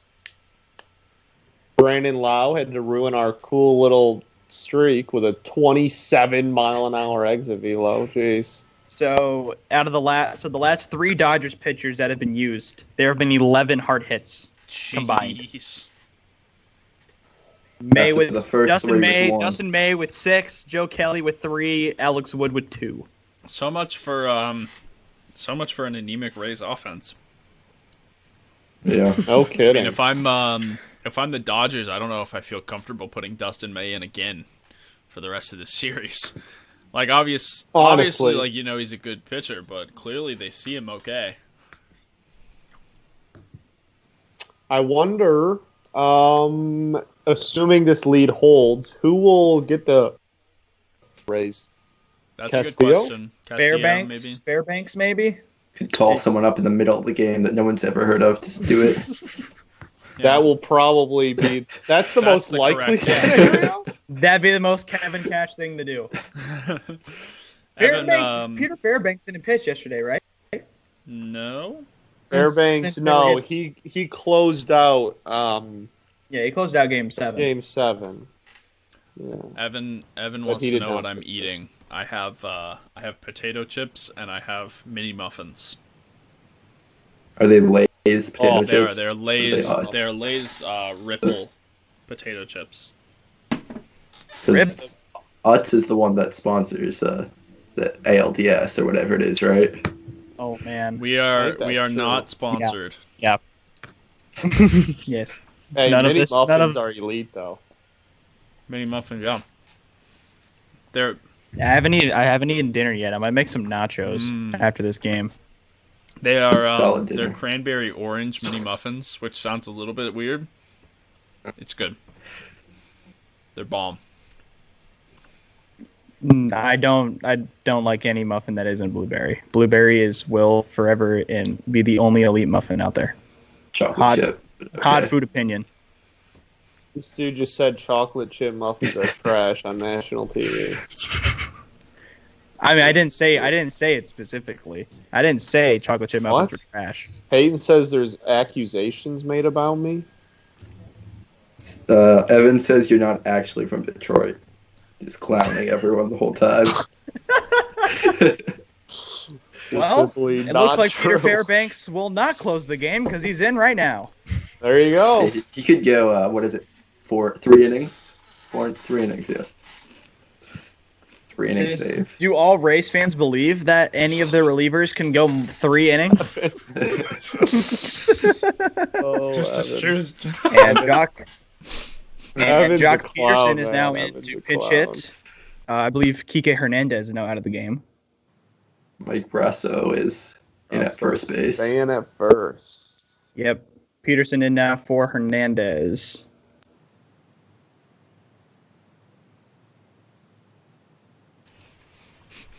Kevin was coming in hard for that Oh ball. yeah, St.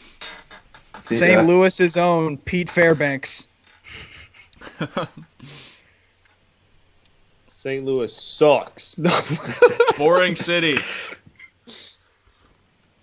Boring team. I mean, you're not wrong. St. Louis is a pretty boring city. So can you explain? I feel like I've asked you this before, but I forgot, so I apologize. You live in Texas. Where does your St. Louis Cardinals fandom come from? I was born in St. Louis. There you have it, ladies and gentlemen. Simple enough. Well, I mean that's very simple. Yeah. Have you lived in? Did you move to Texas relatively recently, or have you just like? I moved to Texas in 2004. Okay, so you. But when I was growing up, I realized I was like, oh, Cardinals are pretty good. I was born there. Let me be a fan of the Cardinals. Yeah, fair. Yeah. The only teams I like in Texas are the Dallas Stars and. Fair. I respect it. So you're not are you do you claim the Rams, or are you heartbroken of their departure? I claim the Rams. Yeah, I'm probably the biggest I'm definitely not the biggest Rams fan in the world, but I'm a pretty diehard Rams fan. Okay, so it's Rams over Cowboys. Yeah, absolutely. Okay. Oh yeah. Oh yeah. Absolutely. Oh, you said Stars, not Cowboys. Yeah. Okay. All yeah, right. I got you. Yeah, very weird that you're not a Blues guy?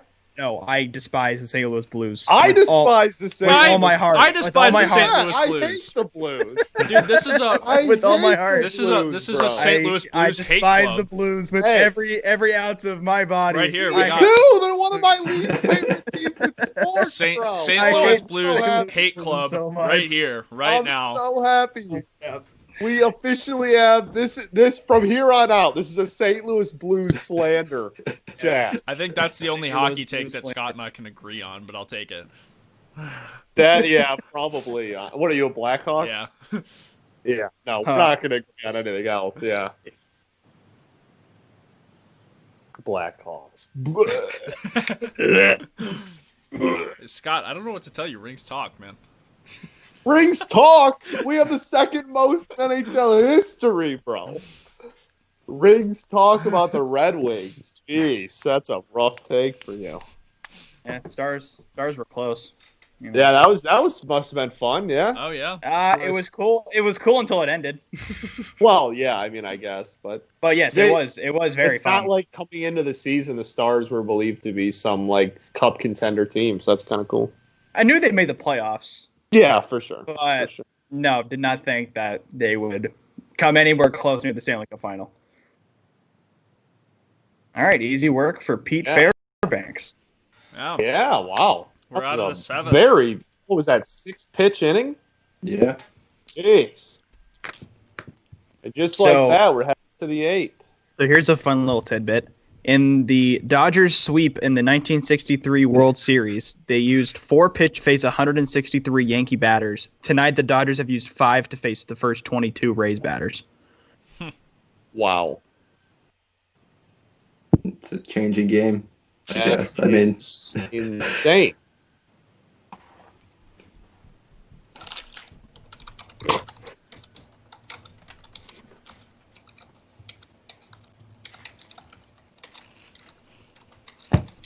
Peyton is suggesting that the Blues are going to win 5 of the next 7 championships based on the slander.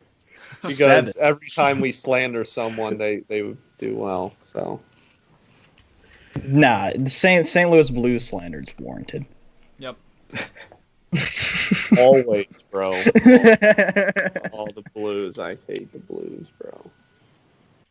I mean, I hate the Blues because they eliminated the Stars in double overtime in Game 7 last year, and then just happened to also win the Stanley Cup in the same year. But I just despise the Blues anyways. I grew up to be a Stars fan and to hate the Blues. I never once liked the St. Louis Blues ever. Which I think is pretty ironic with how much I'm a St. Louis sports fan through and through, except for the Blues. Yeah. Yeah, you picked, the Cardinals are horrible, but at least they are claim. They are horrible. Blues yes, as well. you're not wrong. God. I remember I went to the second to last ever home game in St. Louis that the Rams played. I've never just seen a more dead stadium in my life. In the Edward Jones Dome in 2015. It was just a graveyard. Now I'm just mad at the Blues. I hate that team. Yeah, thank God they lost Alex Pietrangelo. Now, well, never mind. I was about to say, now they don't have a good defenseman. They still do. Yeah, they got Krug. See, there was a huge campaign for Krug. He's from. I thought Krug was going to go to Detroit too. Yeah, he's from the Detroit area and went to U of M, and people thought that he was going to come here, but some people just can't take playing for the best organization in the NHL. Yeah. It takes true character to play for a 39-point team. To play for a 39-point hockey team, it takes true character. Yeah, we all thought he was coming home too. Then we let Jimmy walk, so we have no goalie. Yeah, the Blackhawks let Corey Crawford walk too. Yeah, that one surprised me. But for good reason. He was like one concussion away from being done. But I mean, for sure, he still is like Stan Bowman's reputation is just blowing up in his face. Like, yeah, didn't the Blackhawks just put out like a press release the other day? It's like, guys, look, it's gonna be okay. Yeah, they're like, hey, we're kind of rebuilding here, and we're like, what have you been doing for the last? Yeah, for real. Like, as soon as Marian Hossa went down, the Blackhawks have been middling forever. Oh, Marian Hossa.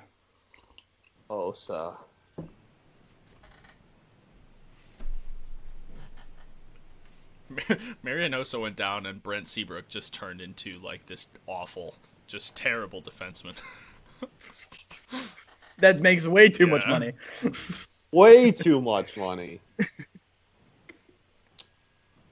Well, that's the price you pay for a three championship dynasty, I guess. I don't know. I don't know what that's like. I don't know what dynasties are like. Bro, you're a Cardinals fan. What? Okay. I wouldn't count dynasty. Wait, is 5 years in between a World Series championship a dynasty? When was the last time you missed the playoffs, bro? 2018. Okay, besides that. Well, we missed the playoffs in 2016, 2017, 2018 Okay. Greatest years of my life. Before the Cubs were... Before 2011, we missed it in 2010.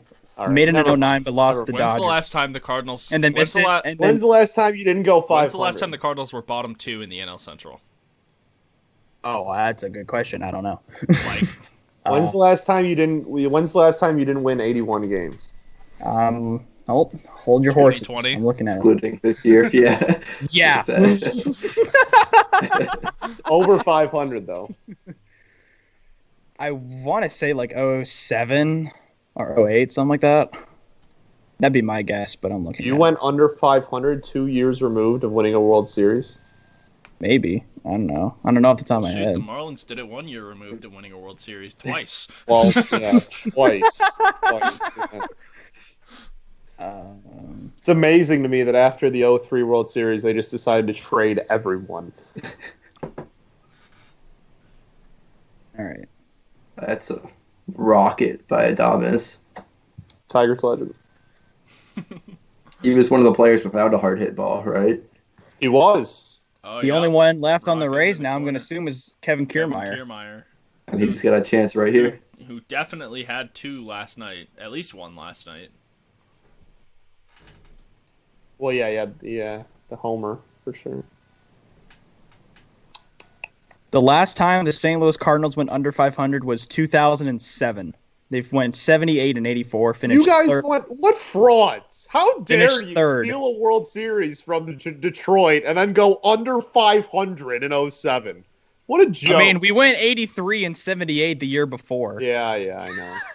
And then somehow won a World Series. I remember very well, yeah. We won the NL Central at 83. What a joke of a division. We won the division the 2 years before that with 105 and 100 wins respectively, and then won the year afterwards with 83. In 2006, the Cardinals won the NL Central with 83. Yes. The Astros were after winning the division with 100 the year before. The Astros were 1 year removed from a World Series appearance, and they didn't win a division where the division winner won 83 games. Nope. Nope. What a joke of a division. 1 year removed from showing up in the World Series, they couldn't manage a 500 record. Or they could barely manage a 5. Wow. And then the Cardinals, they did that again this year. Obliterate. David Eckstein's midget ass destroyed us for 5 games. Unreal, bro. What a great year. Alex Wood has escaped the 8th. Hey, there's a baseball game going on, guys. There you go. Yeah, got a little off track there. That Kiermaier grounder was 100 miles an hour. Man, that's hard hit ball. Yep. So now hard hit the ball. only players without a hard hit ball are Mike Brasso was in his pinch hit. The Rays is Mike Brasso. Yeah, that's 10 players pinch hit appearance for the Rays. 10 but players. everybody Wait. started. Mookie Betts doesn't have one. No. Mookie, Pollock, Hernandez. Mookie's a fraud. That's what I'm seeing. Mookie fraud. All I see is that Mookie Betts is an absolute fraud. No other explanation. Hey, notable playoff bust, Cody Bellinger with 2 hard hit balls. Wow, look at that. He's rocking the CJ Crone stat line of batting CJ Crone. average under 200, but an OPS of almost 1,000. CJ Crone stat line. CJ Crone legit for almost all of his Tigers tenure, which was all about 3.5 weeks. He was batting 190 with an OPS of almost 1,000. It's impressive. That's insane. Literally that's very Detroit Tigers. Dude, it was every single at bat. It's very Detroit Tigers. It was either a walk, a strikeout, or a home run. There was literally no other outcome. In Comerica, no less. In Comerica, no less. Yeah, a lot of the home runs came on the road. Okay, to be fair, but 2 in Cincinnati, which is a pretty park. Oh yeah, big time. 1 in Milwaukee. Yeah, is he a lefty? Yeah, because Milwaukee's super lefty friendly. Is he? I actually don't remember. CJ Crone, he's a righty. He's a righty, right? Oh, yeah. Never mind. Disregard. He's a righty. Yeah, righty platoon. It was in, opposite. MLB The Show. Reds one was opposite field, but I thought it was left. But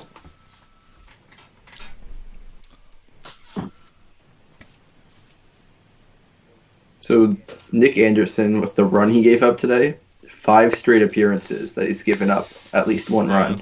Mm-hmm. Yep. brutal. Who's coming out for this inning?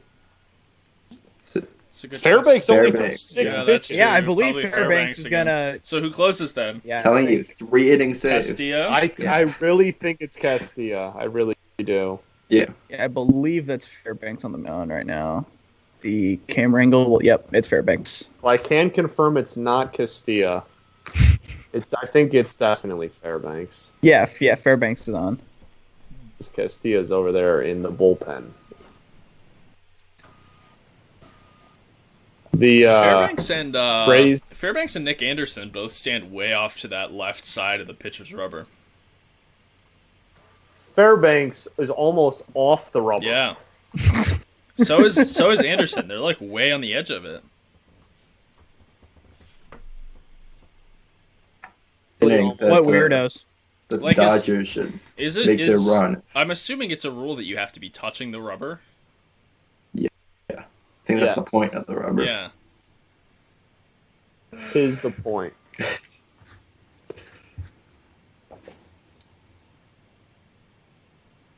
You got 2-3-4 here for the Dodgers. Down by 3. Keith Fairbanks just looks permanently scared. He does. Accurate description. Someone He looks just Always nervous. He looks like somebody just like jump scare, like spooked him at all times. Someone said he permanently looks like his mom just found his bong. Yeah. Yeah, literally. just permanently nervous all the time. Just absolutely, man. That's so funny. How tall is Pete Fairbanks? That's a good question. Probably 6'6", 225. He is Tyler Glass now, actually. Yeah. He's just a scared Tyler Glass now. he's Tyler Glass now if his mom found his ball. He's 6'6", 219. Wow. So we mentioned Tristan McKenzie way earlier. 6'5", 165. Oh my goodness. That's ridiculous. That's insane. Like I'm 6'3", I couldn't get down to 165 if I tried. I would be in the hospital. Yeah, I think if I tried to Oh, get that's well hit. too. I would literally end up in the hospital. Seager to dead center Corey Seager. field. Uh-oh. Close. Boom. Hottest hitter Sauce. on the planet. 2-run ball game. Boom. Kyle's brother. Sauce. Steve. That was crank. Oh, only problem is the Dodgers have left the Reyes with an even number lead, so they won't be able True. to come back. Oh, That's that it for was the just a score. hanger right down the middle. That That was 104 off the bat, 425 projected distance, meaning it's gone in dead center of Comerica, There you go. which means it's gone anywhere. 9 which means No it's doubt. not anywhere. expected 30 of batting 30 average. parks. 900 piece of expected hitting. batting. That's a great If you number. went based on distance, it would be 1,000 expected batting average. Cranked.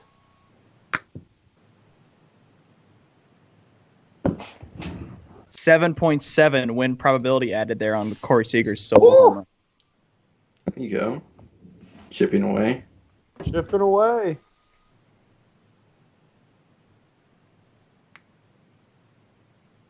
S7. Nick Castellanos despises Ooh. Comerica Park. What is happening there? Oh. Uh-oh. Uh-oh. Uh-oh.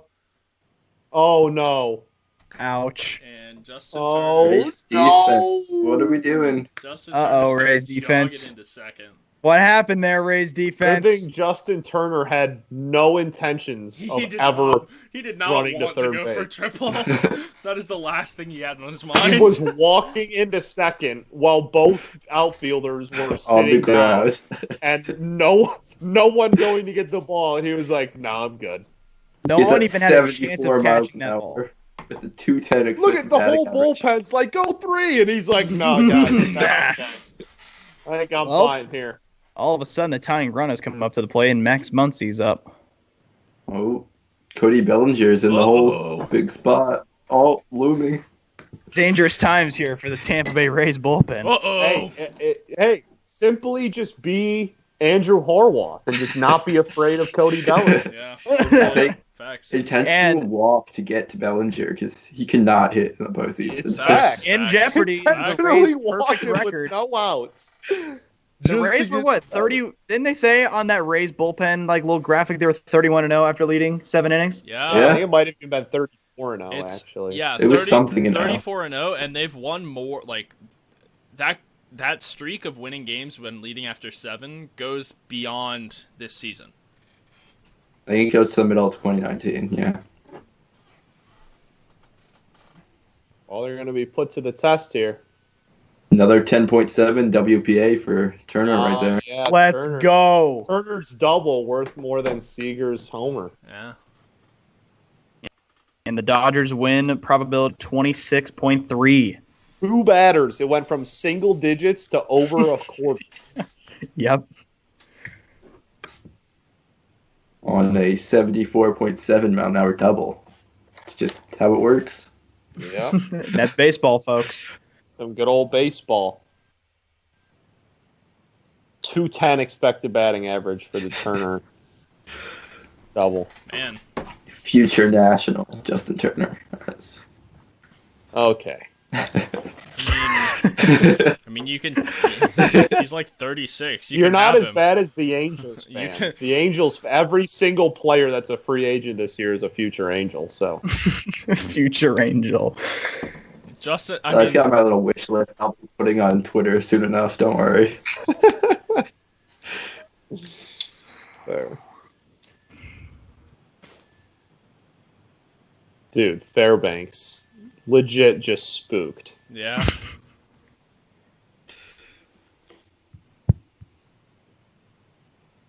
Yeah, Aaron Loop is warming up right now in the Rays pen. Aaron Loop. Interesting.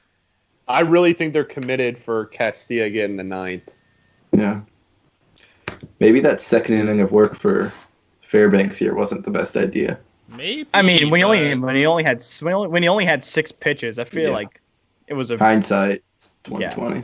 Yeah. Oh, look at all those Dodgers fans with no masks. Love to see it. Great. Fantastic. Wonderful. I think I brought this up on a stream earlier, but part of their conditions to let fans back in the ballpark in Japan, and I don't know if it was NPB or what in Japan, but I read that part of their conditions to let fans back into the ballpark were no cheering. They were only allowed to clap. Wow, that's interesting. So, like, obviously a mask. I mean, that makes sense. But even with masks, the fans are not allowed to cheer vocally. That sounds hard. That sounds hard I know, to do. I think so. Like I feel like some people would just, without thinking about it, like accidentally yell. Oh like, yeah, undoubtedly, absolutely. Oh, they just showed the clip on the broadcast of the fan that dropped his glove to Arozarena.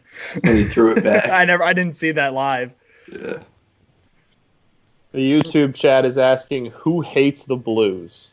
I hate the Blues. Everyone apparently. I Will Arvin. Forget the Blues. Enjoy the St. Louis Blues hockey organization. So, right, so here is four-man outfield for noted good hitter Will Smith. Good hitter. No, Excellent noted above average hitter.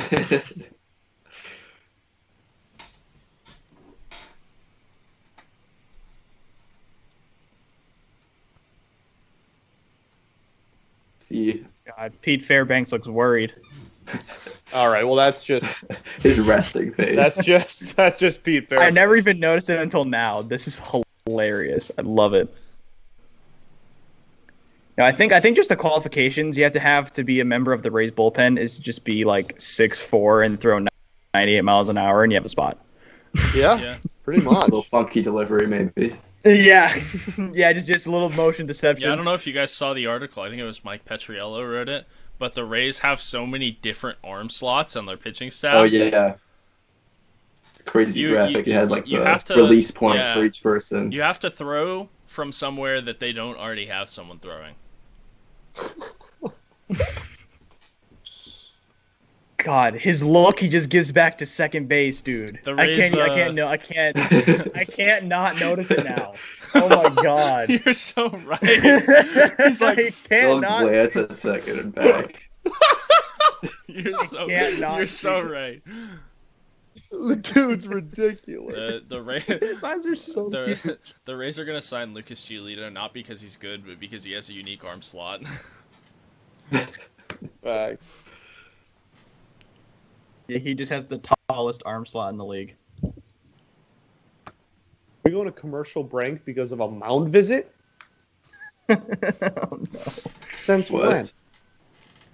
Since mound visits have been designated as the bane of baseball and they must be kept to a minimum. Yeah. I love how there's so many obvious solutions to raise pace of play, and limiting mound visits is not one of them. So that's naturally what we decided to do. Hello, Manfred. All right, well, we're back from commercial. A random one commercial. Oh.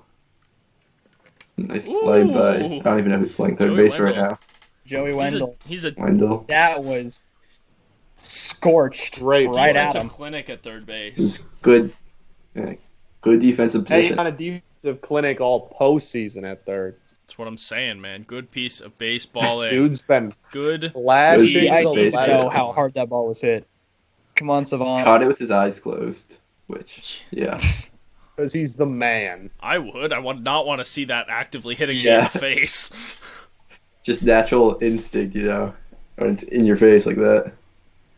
Come on, He Savant. said so- you guys might open. You guys So- might need your eyes to catch a line drive, but I'm different. That's what he said. So Wow, they're really Fairbanks- changing pitchers. 102.6. That Or was Bellinger. 102.6 Expected miles an batting hour. average of 730. Woo! Man, every time And the new player comes in this game, it shifts the entire Savant page down, and I have to go back and adjust this latest bad ball event thing. It's like every other batter at this point. Yeah, it's so frequently now. You Yeah. almost got the yellow highlighter on that one. Almost a yellow event. The out of a expected batting Yeah. average with a 750. Almost got there. And so Fairbanks is being pulled for Aaron Loop to face Bellinger, who represents a tying run with 2 outs. Loop. A big position, a Ooh. big spot here for Uh-oh. Bellinger. Here's Cody Bellinger. I mean- everyone get your Uh at, oh. get your Pencil in a get your strikeout. at- your, get your at Pencil in a ready. strikeout. Oh. Here's Cody Bellinger.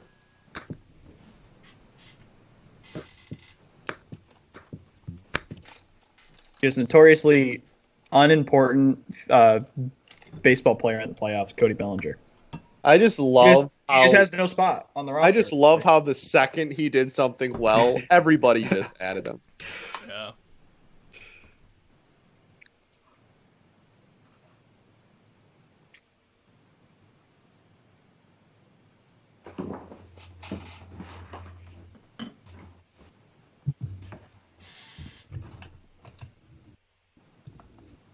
Love how now we get another commercial break, even though we took one random ass commercial break even though we just had one. for the pound visit. The more ads, the better. I mean, what can you say? It's all about revenue.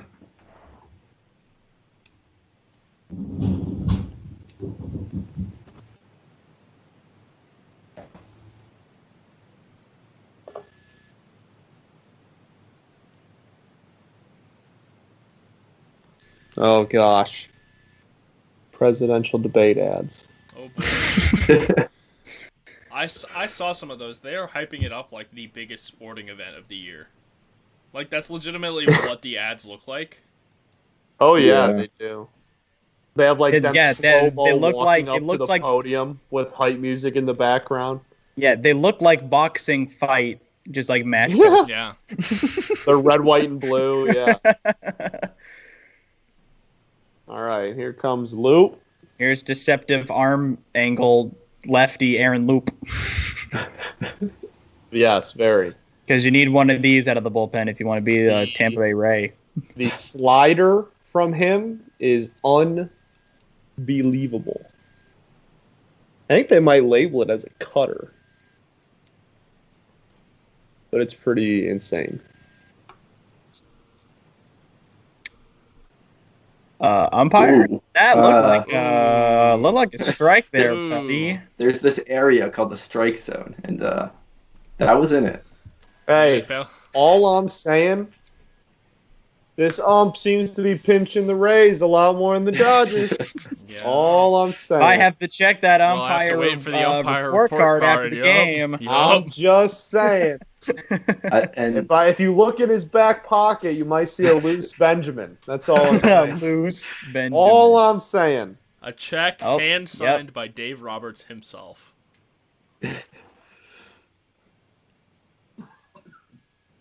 who was the umpire for this game? No idea. That's a good question. And there's Diego Castillo warming up in the pen there, Scott. I couldn't even tell you for sure an umpire that's in this series. Yeah, that was right down the middle. Yep. See ya, Bellinger. Bye bye. Castillo's Bye bye, There's Belly. okay. The chop. And the He did hit him with the chop. Hit him with the chop first, and then the chop, then the lawnmower. Chop, lawnmower. He's got good form. He's got good form. Pete. See, now we get a slow-mo of Pete it, Fairbanks too. is fired up. Lawnmower. Fairbanks looks scared and happy at the same time with that one. It makes me scared. We saw Castillo warming up, right? But due up next inning for the Dodgers, Reyes and Peterson, 2 lefties. Oh. So we might see Loop face both of them. True. Possibly. True. Possibly only threw 5 innings. 5 innings, 5 pitches.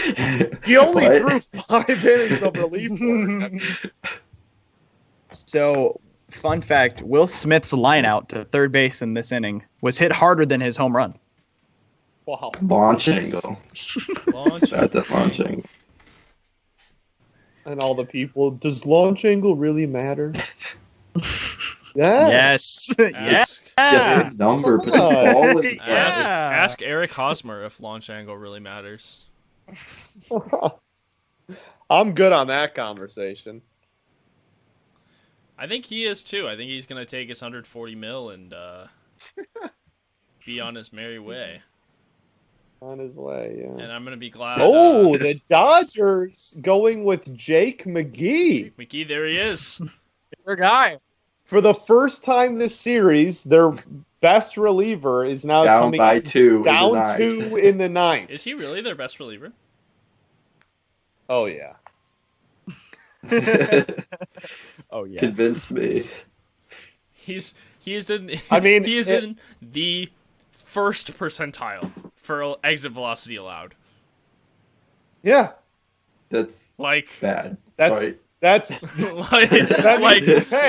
you're reading it wrong. You're reading it wrong. That means that only 1% of the league is better.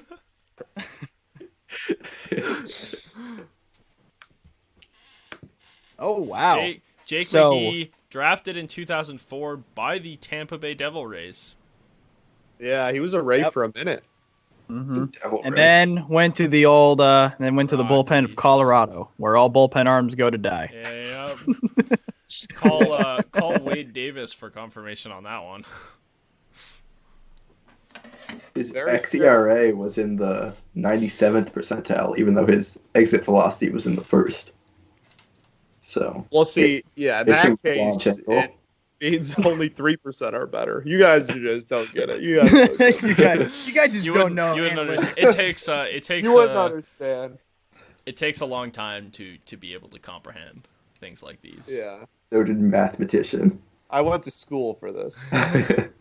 Oh wow. So NFL rules analyst Mike Pereira, he said this week that at one point during his time with Fox, the network wanted him to go to an umpire school and then appear on their broadcast as a rules analyst for Major League Baseball, but MLB wasn't, they didn't want to do that.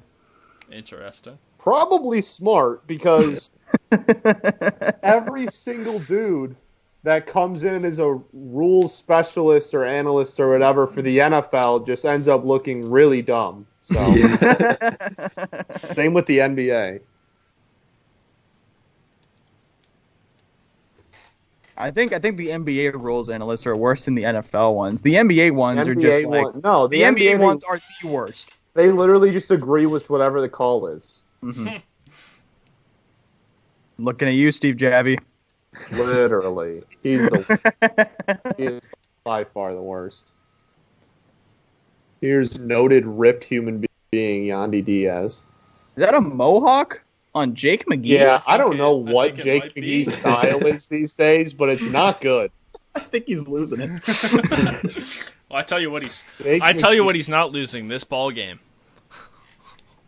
Well, because someone else already did that for him. It'd be impressive if he got the loss in this game. It would be really, really impressive if Jake McGee got the loss tonight. Has really to go extra innings, stay in the game, and then give up the lead. Shelled. Imagine if there was a certain amount of runs he could give up right here for the score to just be like, he deserves the loss. Like there. So Dustin May is going to get the loss. I'm letting May off the hook, right? Dustin May. So, does Nick Anderson get the win? Yes. No. Gonzalon is still on for the loss, right? That's true. Yeah. I think It was never tied. Yeah, it Gonzalon's on the hook for the loss. It would be Nick Anderson. And Anderson for the win. Nick Anderson Yeah. for the win. Yep.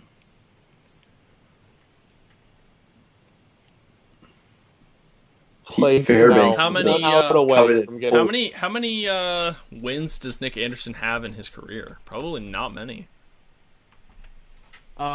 This year alone, Nick Anderson has 2, but he has 7 for his career. Okay. Look at that. Wait. Hold on. Including the playoffs? Hold on. I have to confirm this before I. I do not know if that includes playoffs, but I do know that he has only won 2 games in 2020 in the regular season. All right. Nick Anderson is the only Nick Anderson to ever have played in Major League Baseball. I'm kind of shocked by Yeah. that. That is I'm not gonna lie. Nice. He won 5 games last year, 2 this year in the regular season. 7-5 career record for Nick Anderson. I wouldn't won in the playoffs career, with that one loss being Houston earlier this year. Yeah, when you start off your career with the Marlins, you're not going to get a ton Wins. of postseason appearances, Well, fellas, as wins. we still have a chance at history. Brandon Lau. On pace. Honestly, Well, I wouldn't say on want him pace. to do it He's close. just so that Pablo's not the last Yeah. person to do it. Yup. Like that's really I just give me want it Brandon so that Lau 3-homer game in the World I Series. just want it so that if it ever happens again, people won't have to be like, oh, well, the most recent person to do it was Pablo Sandoval lost Justin Verlander. I just want that conversation to be over with. Yeah, what company? Reggie Jackson, Albert Pujols, Pablo Sandoval, Brandon Lau. Brandon Lau. Brandon Lau's a stud, man. Oh man. Does Babe Ruth, I feel like Babe Ruth's name has been mentioned in 3-homer games in the World Series before. He did. Yeah, he did it. Yeah. I would assume he did it without knowing, just given who he was and how many times he would have had the chance. Oh, what up, first base coach doing push-ups? Yeah, Let's go. he has that thing, right, where whenever they score a run, he does a push-up or something. It's like 20 push-ups or something every Well, run. yeah, it's not 1-to-1.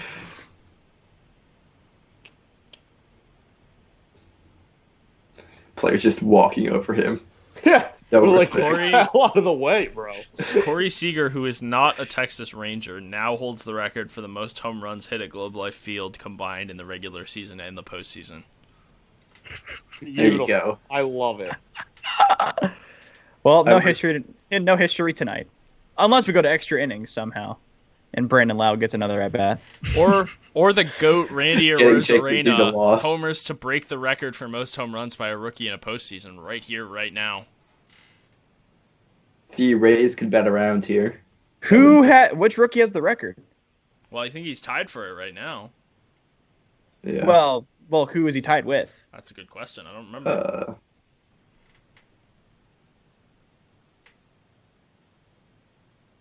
It's definitely some random name that I've either really forgotten about. What's the question? Who is Randy Arozarena tied with for most home runs in a postseason by a rookie?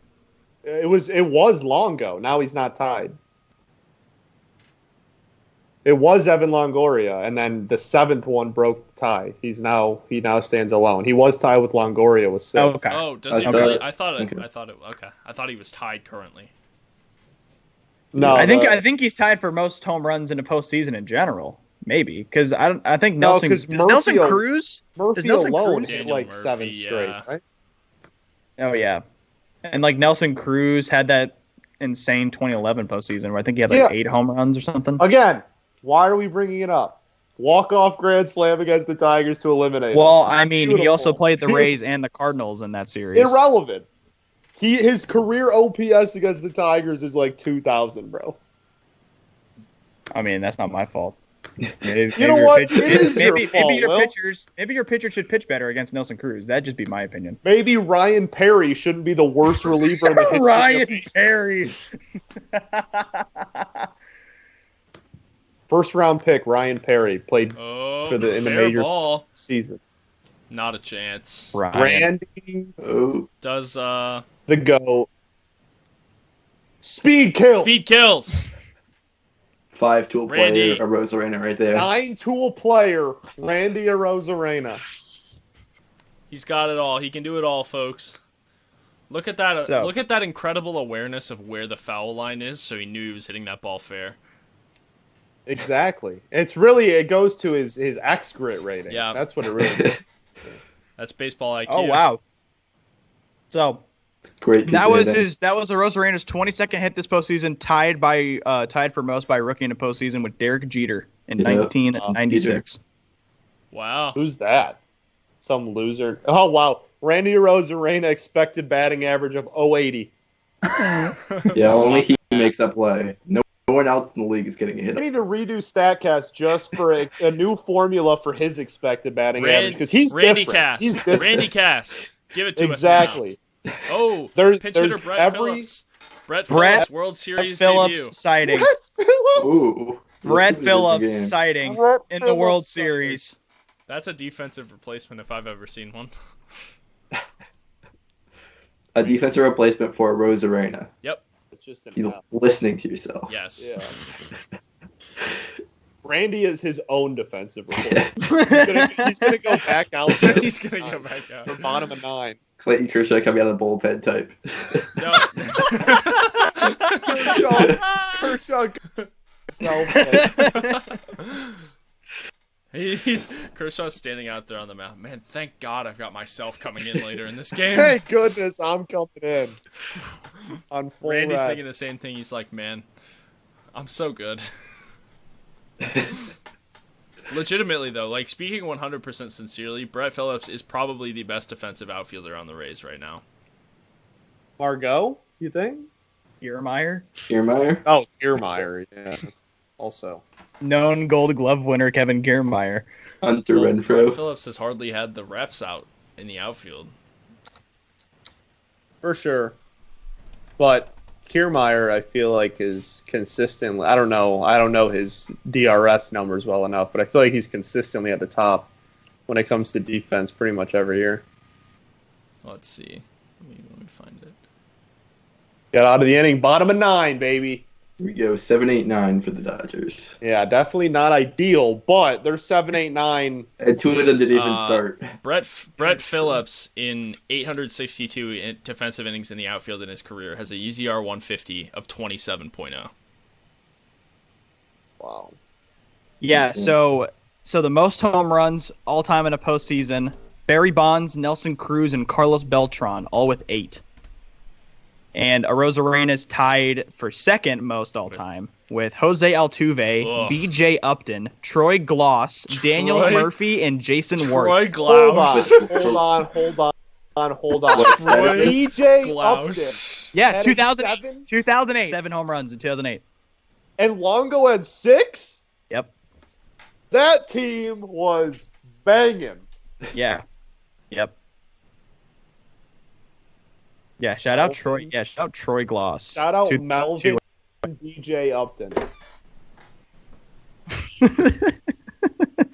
Honestly, I didn't know how Jose Altuve had that many home runs in 2017. To be fair, 2017, yeah.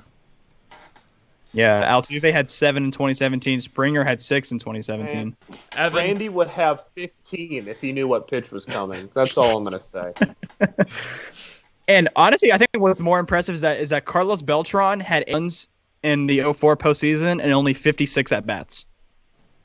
yeah, Bonds, yeah, everybody else is at least. yeah. And here's Beltran with 56 in 04. Evan, I say legitimately that me calling Brett Phillips the best defensive outfielder on this Rays team is not Royals bias. It might be a little bit, like a little tiny bit Royals bias. Kiermaier's career, UZR 150 in center field, 15.8. Brett Phillips, Oh, let me find it. and more Randy Arozarena history. He is tied for the second most total bases in a postseason. 3 more total bases. He ties 2011 David Freese for most all time. Wow. With 50. I think that's a safe bet to happen. Brett Phillips' career UZR 150 in center field, 23.3. Sheesh. I'm not saying, I'm just saying. Shout out Brett Phillips. I'm just saying. He was an He's not Astro at saying, one just point. He Yeah. was. He was drafted by the Astros. Yeah. Did that's he? what Who was? Brett Phillips. Brett I think he Phillips. went to the Brewers in the Carlos Gomez trade. If I'm remembering that correctly. Let's just go down the Brett Phillips wormhole here. Brett Phillips. Let's. I'm doing the same thing. So he was Brett traded from the Royals Phillips. this year. He was traded from the Royals to the Rays for Lucius Fox. Before that, he came to the Royals along with Jorge Lopez for Mike Moustakas mid 2017, mid 2018, I think. One of the two. Definitely mid 2018. 2017, Mike Moustakas broke the Royals single season home run record. So it's mid 2018. Royals trade Mike Moustakas to the Brewers. They get Brett Phillips and Jorge Lopez in return. So the only missing link that I don't know off the top of my head is how Brett Phillips got from the Astros to the Brewers. He was traded with Domingo Santana, Josh Hader, and Adrian Hauser for Carlos Gomez and Mike Fiers. Got it. Wow, what a deal! Josh what a Hader in that. trade! Yep. That's a big time trade when That you look at was, yeah. the landscape Yeah. of those two teams nowadays. Yeah. And to think that Carlos I- Gomez was almost the New York Met after all. What I a didn't know crazy trade. Hader was with the Astros at any Hader point. was. Yeah, he went from the Astros Yeah. to the Brewers. He was drafted by the That's Orioles crazy. first, I He was think. drafted by the Orioles. Wow. Yeah. Yeah, so Matthew, you were That's absolutely right. wild. We've got Aaron Loop back out here for the bottom ninth. And he gets the gets the K on Edwin Rios. And get this, Josh Hader was traded in the 2013 trade deadline with LJ Hose for Bud Norris. Hey, LJ 99 Hose. hose. Number 99. He's got, just a well, the best was when he changed from 99 to 0. Hader is from Maryland. I did not know that. Shout out the Maryland flag. The Yeah. Maryland flag. I love how much pride you guys take in that, even though it's the worst thing on the planet. That is a hot and bad take. So Maryland- so This is my ugly. point. This is my point. The University of Maryland loves to incorporate the Maryland flag any chance they get into any athletic uniform. Yeah, the whole Whole state does. does. Didn't the Ravens have it on their uniform at one point? Yeah, they had It's it on their on 50-yard line. Yeah. Oh, They love it. It's the ugliest thing ever, and the whole state loves it. No, I will say though, the Orioles Maryland state flag uniforms, they have the state flag in the Orioles text on the uniforms. Those are sweet. I have one of oh, those. swing and a jerseys. drive.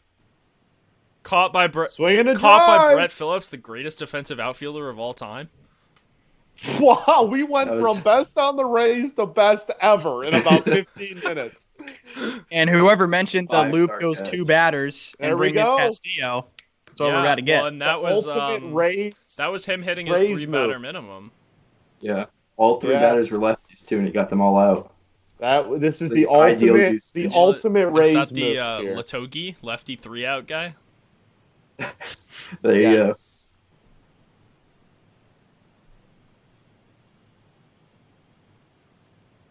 So you explain to me the cutoff. How far, how do you decide whether your fandom resides with the Nationals or the Orioles? Like how far away from DC do you have to be where it's like, okay, you should probably be an Orioles fan now?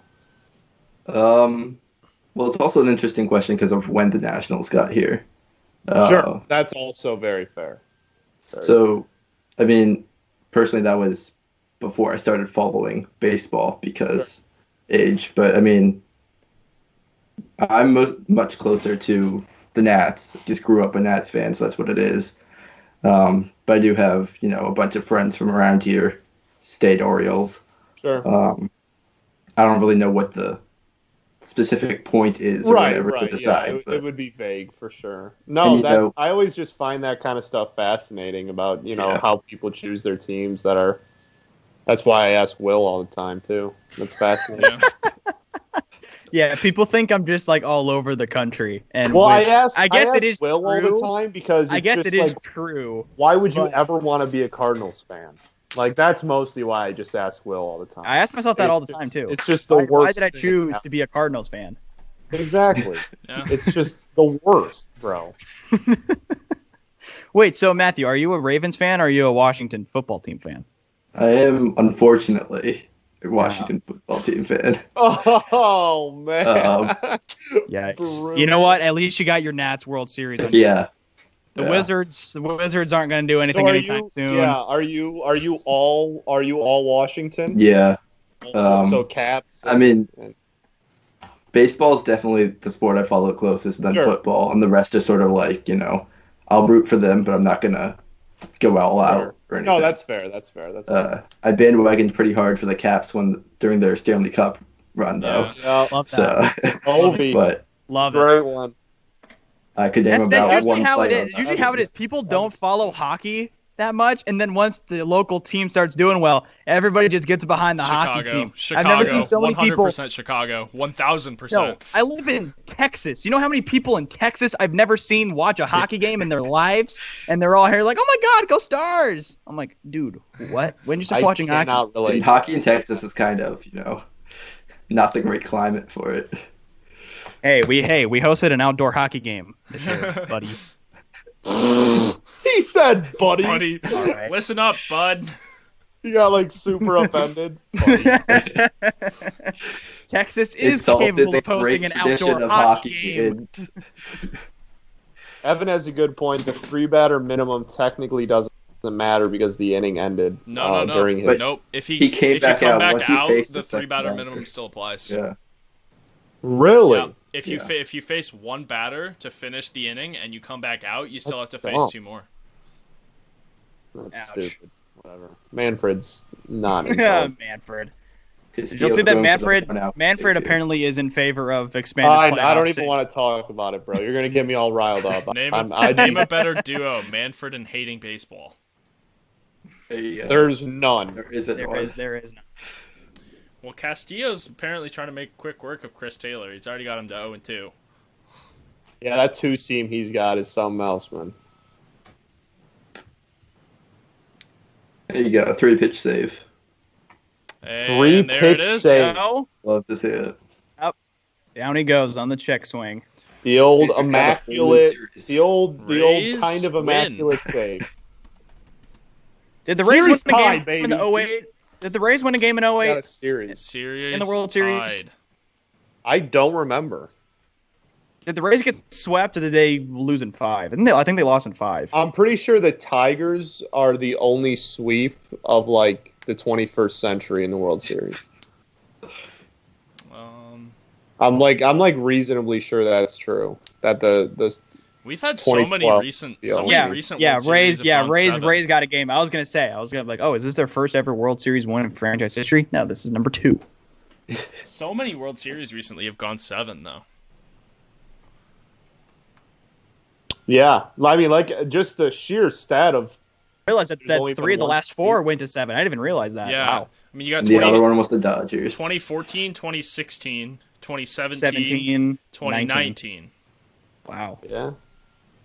4 of the last 6. Yeah. Rays get it done in 5, so not this year, but. Nah, Rays in 6 still. And we got Morton. We got Morton and Bueller for Game 3. Yeah, that'll be a fun one. Morton I can't versus wait for that. Will be a phenomenal starting matchup, and we are tied. Tied, baby. We have a series going to Tampa. Going to Tampa. Headed to Tampa for Games 3, 4, and 5. Yeah. Tampa's gonna look a lot like Arlington. Tampa looks oddly like the middle of Texas. Dude, I can't pin it. I don't know what it is. Something about it. Wait, so is that the? Do they just close the roof for the Rays home games? Is that what they do? Well, no, I think they're going to close it anyways because the weather is supposed to get real bad. Yeah, it's supposed to rain on Friday, and it's going to be low 60s. You gotta do open stadium for the Dodgers home games and close for the Rays. I love it. I love it. Genius move. Yeah, I think they're going to have to close it. I think they're going to have to close it anyways because the weather around here is supposed to get real bad. It's supposed to rain on Friday. It's going to be 63 on Saturday. Ooh. But Sunday they might. 63? Oh, wait, was that supposed to be cold? Bro, was that supposed to be cold? That's the cold. That's the coldest day of the year so far. Oh, my. God. Jeez. Oh. You're going to make me get mad again, bro. I haven't had a day over 63 in like 3 days. In like a month. I mean, 3 whole days. after next Sunday, it's 59, 50, 63, 63, 64. Everyone pray for Will. How are you going to live, pray bro? For Will. Break I out can't the wait. winter coat. I'm not complaining. I'm excited. Oh, no. I've been waiting for this. I've been waiting since freaking April. I think we got it. For it to be 60. All right. Oh, I can't wait. All right, well, that'll do it. That's it for us. Tied series tied. Yeah. Another great game. Series tied. We'll be right. I believe we are doing HotMic in Game 3, too, so we'll be back. Right back out here on Friday. Friday night Game Finally 3. get a day off in this playoffs. Yeah. We can finally relax. Yes. So yeah, that'll be it. Thank you all for tuning in. On behalf of Scott, Will, Matt, and everyone at Diamond Digest, we appreciate it. We're glad you could spend some time with us, and we will see you right back here on Friday. Thank you, everyone.